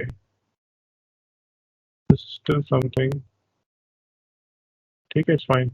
अरे इसके अंदर कुछ है नहीं, अगेन इसके अंदर भी रिलेशनशिप नहीं है एंड मैक्रोज भी नहीं है, तो I can not show you anything. Media file जरूर है बट उसमें एनालिसिस कंटिन्यू नहीं कर सकता। आई एम रियली सॉरी, मेरे पास कोई अच्छी एग्जांपल नहीं है अभी इस वक्त। बट अगर ये होता कि इसमें कोई मैक्रो होते भी तो लाइक आई सेड, क्योंकि मैक्रोज ओएलई फाइल भी हैं, तो जब आप उसको डिकम्प्रेस करते या इस तरह से फोल्डर व्यू में चेक करते तो उसके अंदर वो OLE file as it is पड़ी होती और उसकी आप एनालिसिस इसी तरह से परफॉर्म करेंगे कि या तो आप ओएलई टूल्स को रन यूज कर लें, या अगर आप वो नहीं यूज करना चाहते तो अगेन आप उसको डिकम्प्रेस करें और टेक्स्ट व्यू में आपको जो करना है आप इस तरह से उसको एनालाइज कर सकते हैं। It's completely up to you. वो सिर्फ ऑटोमेट कर रही है उस टास्क को, क्योंकि फाइल स्ट्रक्चर्स और जो फाइल फॉर्मेट्स हैं वो पब्लिकली अवेलेबल है माइक्रोसॉफ्ट की वेबसाइट पे। अगेन अगर आपके पास टाइम है तो आप बिल्कुल उसको कर सकते हैं। I hope that clears it. What is the difference between static and dynamic analysis? Again, the kind of analysis that I performed is basically a hybrid analysis, right? जब मैंने CMD voucher run करा तो actually I was interacting with that particular document. मैं check कर रहा था कि वो किस तरह से मेरे सिस्टम के साथ इंटरेक्ट करता है। So I'm dynamically checking what it does and how does it actually do it. ठीक है, अब स्टैटिक में जब मैं बात करता हूँ तो statically I have never even executed the document. मैंने सिर्फ उसकी स्ट्रीम्स को एनालाइज करा, I dumped out the streams, I checked out कि उन स्ट्रीम्स के अंदर क्या है एंड देन उन स्ट्रीम्स के आगे जो भी इन्फेक्शन चेन है I've analyzed that. So again, the main difference is execution versus no execution, but you can research this answer on your own as well. Nadia Bashir, this can help out by processing password protected docs as well. Okay. Okay, if the file is downloading, it's removed. I believe आपका question ये कि जैसे for example एलिंग की file हो गई, वो reference कर रही है किसी पेलोड को on a different web URL domain, and then वहां से उसको अक्वायर कर रही है, लेकिन अगर वो यूआरएल या सॉरी डोमेन टेक डाउन हो चुका है, तो हम किस तरह से अपने यहाँ से कंटिन्यू करें? This is again one of the problems that we face as malware analyst ourselves, क्योंकि इन केसेस में हमें कमर्शियल टूल भी हेल्प करते हैं. फॉर एग्जांपल वायरस्टोडल, अगर किसी ने उसको वहाँ पे यू कैन से डेटोनेट करा हुआ है ऑलरेडी, एंड देन वहाँ पे उसके फॉलो जितने भी पेलोड्स थे वो ऑलरेडी एक्सट्रैक्ट हो चुके हैं, तो we can download from there. लेकिन अगर वो भी नहीं है तो tools like AnyRun can be a very good help. मैं आपको दिखा दूं अगर एक अच्छी example, maybe I am running out of time I guess, but I think let's into it. Okay if I talk about AnyRun for example, मैं किसी public task में जाता हूँ और मैं कहता हूँ कि let's open a document. Okay, can I actually filter this out? Document से क्या होगा या वापस फिट कर दें, ठीक है. Let's search it out. और okay, this is malicious, right? So since this is actually malicious, और इक्वेशन एडिटर वाला vulnerability थी, which I guess is 2017-1182, ये इसमें RTF डॉक्यूमेंट्स को ऐसे एक्सप्लॉइट किया जाता है. I guess in this case it's मैं सॉरी कंफ्यूज कर लिया, डिफरेंट vulnerability. फिर लेट्स से आपके पावरशेल के थ्रू ये जो पेलोड है उसको लिया जा रहा है, सॉरी अक्वायर किया जा रहा है, ठीक है. अगर आप अभी स्टैटिकली एनालिसिस भी परफॉर्म कर रहे हैं, एंड देन यू सी कि दिस यूआरएल इज रेफरेंस्ड, अब I want to basically acquire this payload, तो या तो आप इन सर्विसेज के थ्रू अक्वायर कर सकते हैं इस पेलोड को, या फिर अगर डोमेन ऑलरेडी आप है तो आप किसी अपनी ऑपरेशन सिक्योरिटी को मद्देनजर रखते हुए उस डोमेन को अगेन इंटरैक्ट करके वहां से ये इसको अक्वायर कर सकते हैं. अच्छा, इस केस में by the way this is a wrong domain to जैसे विंडोज अपडेट, लेकिन अगर कोई और यूआरएल होती तो हम उसको क्या कह सकते हैं अपनी एनालिसिस में कंसीडर कर सकते हैं. डिस्कॉर्ड एप्लीकेशन के बारे में CDN are used to serve malware a lot, so maybe this is actually a useful analysis. Sir, this was one of the sources जो मैंने शेयर करी थी, from which you can analyze or correct your malware, acquire your malware more properly. Okay, how can we easily जी याकूब, मैंने आपको यही जो मैंने आपको बताया ना, ये बेसिकली एनालिसिस करने का अप्रोच, ये स्टैटिक इसीलिए static is that you do not actually interact with the document at all. आप उन मैक्रोज को सिर्फ चेक करते हैं कि क्या ये सस्पिशियस हैं, और अगर ये सस्पिशियस हैं तो हम कंटिन्यू करते हैं अपनी एनालिसिस टू वेरीफाई कि ये मैलिशियस है या नहीं. वो आप इसी तरह से कर सकते हैं कि आप उन मैक्रोज को डंप करें, एंड देन उनकी एनालिसिस दोबारा फिर परफॉर्म करके आप खुद एक डिसीजन लें. जी, मैक्रोज को आई गेस अब वायरस्टोडल भी सपोर्ट करता है, उसमें वो डॉट बिन करके आपको ऑब्जेक्ट दिखेंगे. I might be wrong here, but I think VirusTotal does support macros या उनकी you could say analysis as well. Any other tool for dynamic analysis of the malicious document? आप डायरेक्टली वर्ड में इसको execute कर लें, इस तरह से भी एग्जीक्यूट हो जाएगा. अगर आपके पास वर्ड नहीं है तो आई वुड हाईली सजेस्ट कि आप पहले स्टैटिक एनालिसिस वाली टेक्निक्स पे फोकस करें, and then you continue. Yes, so Lizard says it does support VirusTotal does support macros. That is fine. और Javed, by the way approaches और बहुत सारी होती हैं, you can still pick a different one for your analysis अगर आपको static analysis जो है वो हेल्प नहीं करती है तो. How do you decide this document analysis for the golden chance to do damage the 100 document going around every day for detection? Okay, Naufil, I understand. ये डेली पे सॉक एनालिस्ट के साथ भी एक बहुत बड़ा प्रॉब्लम है कि अगर मेरे पास दिन की 1000 ईमेल्स आ रही हैं जो फिशिंग मेल्स हैं, तो मैं किस तरह से देख सकता हूँ कि मेरे सारे अटैचमेंट जो है वो मैलिशियस है या नहीं है? वैसे तो आपके ईमेल सिक्योरिटी गेटवेज और जो भी फिल्टर्स हैं उनका काम है, बट लेट्स से कोई आ भी जाती है आपके पास एंड यू स्टिल से कि मेरी वॉल्यूम बहुत ज़्यादा है, तो यूजिंग टूल्स लाइक मैक्रोरैप्टर जो आपको इनिशियल चेक्स में या ह्यूरिस्टिक्स में हेल्प करते हैं, आप उसको ऑटोमेट कर सकते हैं. जब भी आप कहते हैं मेरे पास एक ईमेल आती है, तो maybe you can run a work flow जो कि मैक्रोरैप्टर को रन करता है, एंड देन उससे कहता है कि उसका आउटपुट अगर लेट्स से 20 से ज़्यादा है, लाइक आई शोड के उसमें कोड आया था 20 which I am hoping is was actually relevant to my output. ये वो नहीं था, चलो अगर AWS को कहता है कि तीनों फ्लैग्स मुझे मिल गए, तो इसका मतलब है this it might be suspicious. वो आपको हर डॉक्यूमेंट में नहीं मिलेंगे, वो आपको हर फॉल्स पॉजिटिव या कहते हैं फॉल्स पॉजिटिव सॉरी किसी नॉर्मल डॉक्यूमेंट में नहीं मिलेगा वो आपको, क्योंकि हर डॉक्यूमेंट में मैक्रोज यूज नहीं करते. अगेन एटलीस्ट वो आपका स्कोप जो है वो रिड्यूस कर देगा. और वो इसी तरह से हो सकता है कि एटलीस्ट आप उसको इनिशियल चेक वाले फेज को ऑटोमेट करें again using tools like OLEID या माइक्रोरैप्टर। तो ये तो सिंपल बैच स्क्रिप्टिंग का काम है। If you are quick scripter तो you can easily do this and it's going to help you out a lot. तो आपको पब्लिक रिलीज भी करें तो हमारे लिए भी हेल्पफुल है। खैर, here's the output query done with the output is password protected but document is fine. I'm sorry. Okay, I guess I think that is not a question, but again thank you for sharing ताकि दूसरे लोग भी देख लें। Any other questions? What automation process in bash scripting?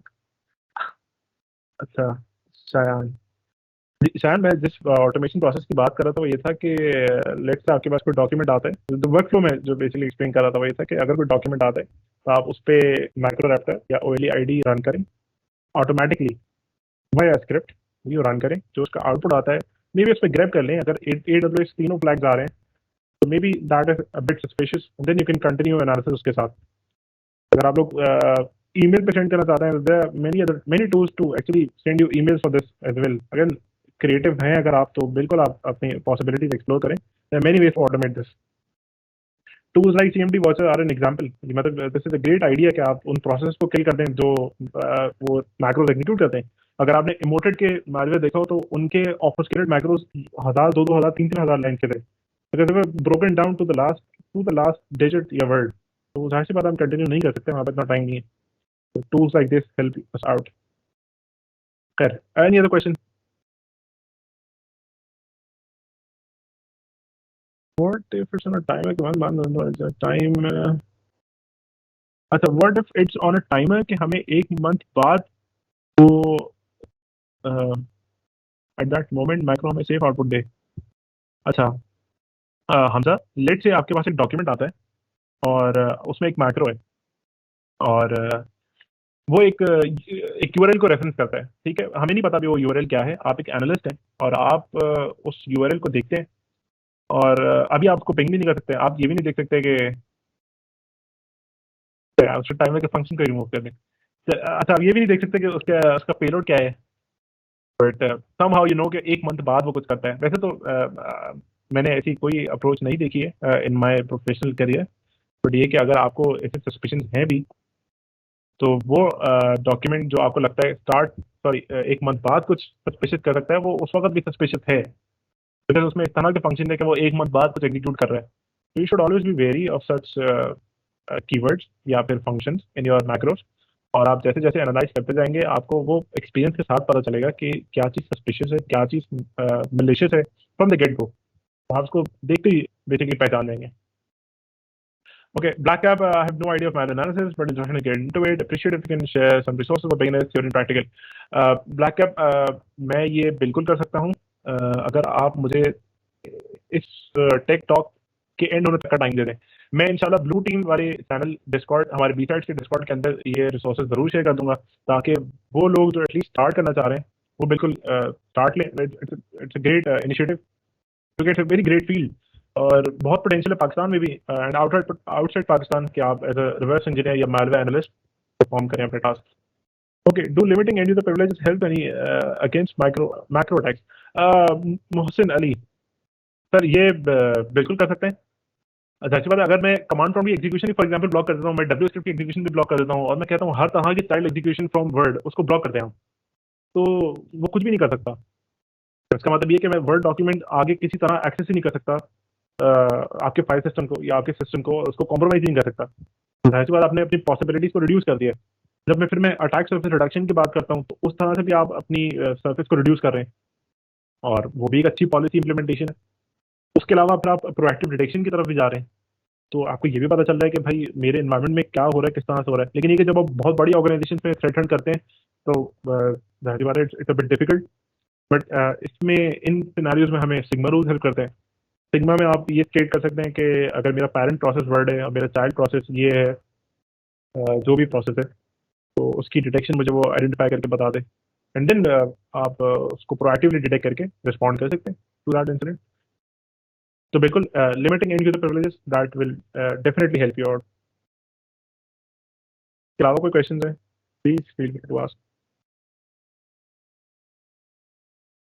Mustafa भाई, I believe link B-Sets का आप लोग प्लीज ज्वाइन कर लीजिएगा and we can continue discussion अगर आप लोग के पास कोई और क्वेश्चन हो तो। राइट, सो हमारी ऑर्गेनाइजर टीम अभी क्वेश्चंस को रिव्यू कर रही है और हम will announce the winner for TryHackMe voucher soon. Meanwhile I am sending link to a quick short feedback form. मैं आप सबसे रिक्वेस्ट करूंगा कि काइंडली अपना एक ऑनेस्ट फीडबैक लाजमी दीजिएगा। हम इन टेक टॉक्स को जिस पर्पस के लिए कर रहे हैं, we need an honest feedback from the community. हम चाहते हैं कि हमारी जो यंग जनरेशन है उसको हम साइबर सिक्योरिटी के जितने हमारी इमर्जिंग डोमेन्स हैं उनसे हम एक्सपोज करें, और जितना भी हम बेस्ट कंटेंट अपनी कम्युनिटी के लिए ला सकें जिससे हम अपने लड़कों को, अपने जो है वो यूथ को एम्पावर कर सकें, वो हम करना चाहते हैं। तो let us know how did this session go, और इसको हम कैसे बेहतर कर सकते हैं। And I believe we have the winner. Alright, Naufil Qasim, you are the winner for the voucher today. अगर आप मुझे अपने डिस्कॉर्ड का आईडी यहाँ पर चैट में सेंड कर दें अभी सेशन ख़त्म होने से पहले, तो I will reach out to you on Discord. if you're not on Discord, so you can post your email here and I'll reach out to you over email. All right, this chat will close once we... Okay, all right, I got you, Nick. All right, everyone. Just 2 questions और थे, अगर आप बोले तो अभी answer कर देता हूँ, वरना we can continue our discussion on blue teams. If you want, if you have time, you can take it. अच्छा, यूजर का क्वेश्चन था, when analyzing a malware in a virtual environment, can it actually penetrate through our network and affect the whole network? जी बिल्कुल कर सकता है। Virtual machine ये ensure नहीं करती हैं कि आप जो मालवेयर रन कर रहे हैं वो आपके वर्चुअल मशीन को एस्केप नहीं करेगा। सैंडबॉक्स एनवायरनमेंट्स आर गुड, लेकिन अगेन उनकी भी कुछ रिस्ट्रिक्शंस होती हैं, और हाँ वो बिल्कुल अपनी इन्फेक्शन को आपकी वर्चुअल मशीन के बाहर कंटिन्यू कर सकता है।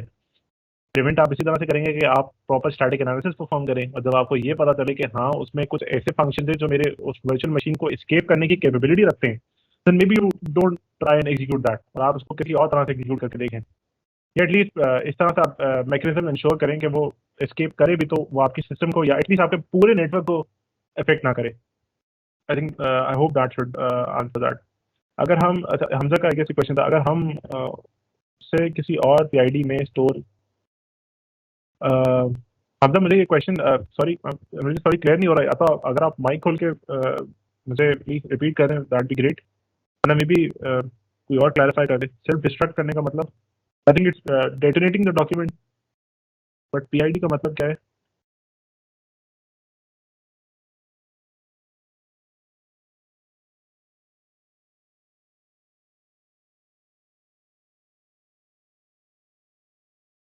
I guess there's no follow up from Hamza.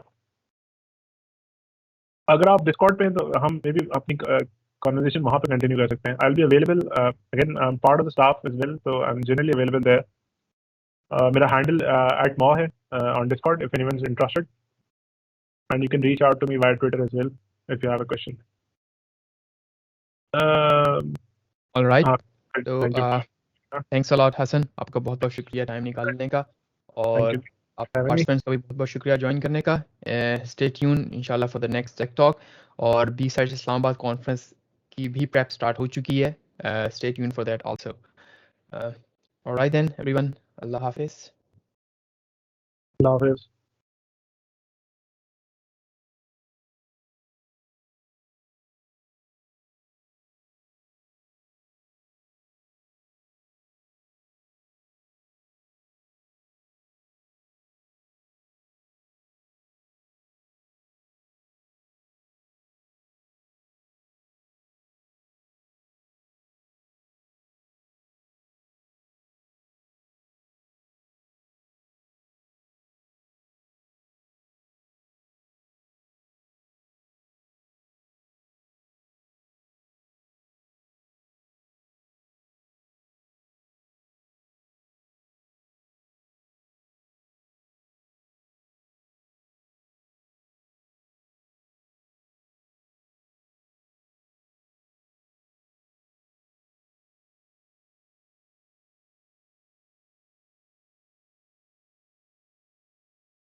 I guess there's no follow-up from Hamza.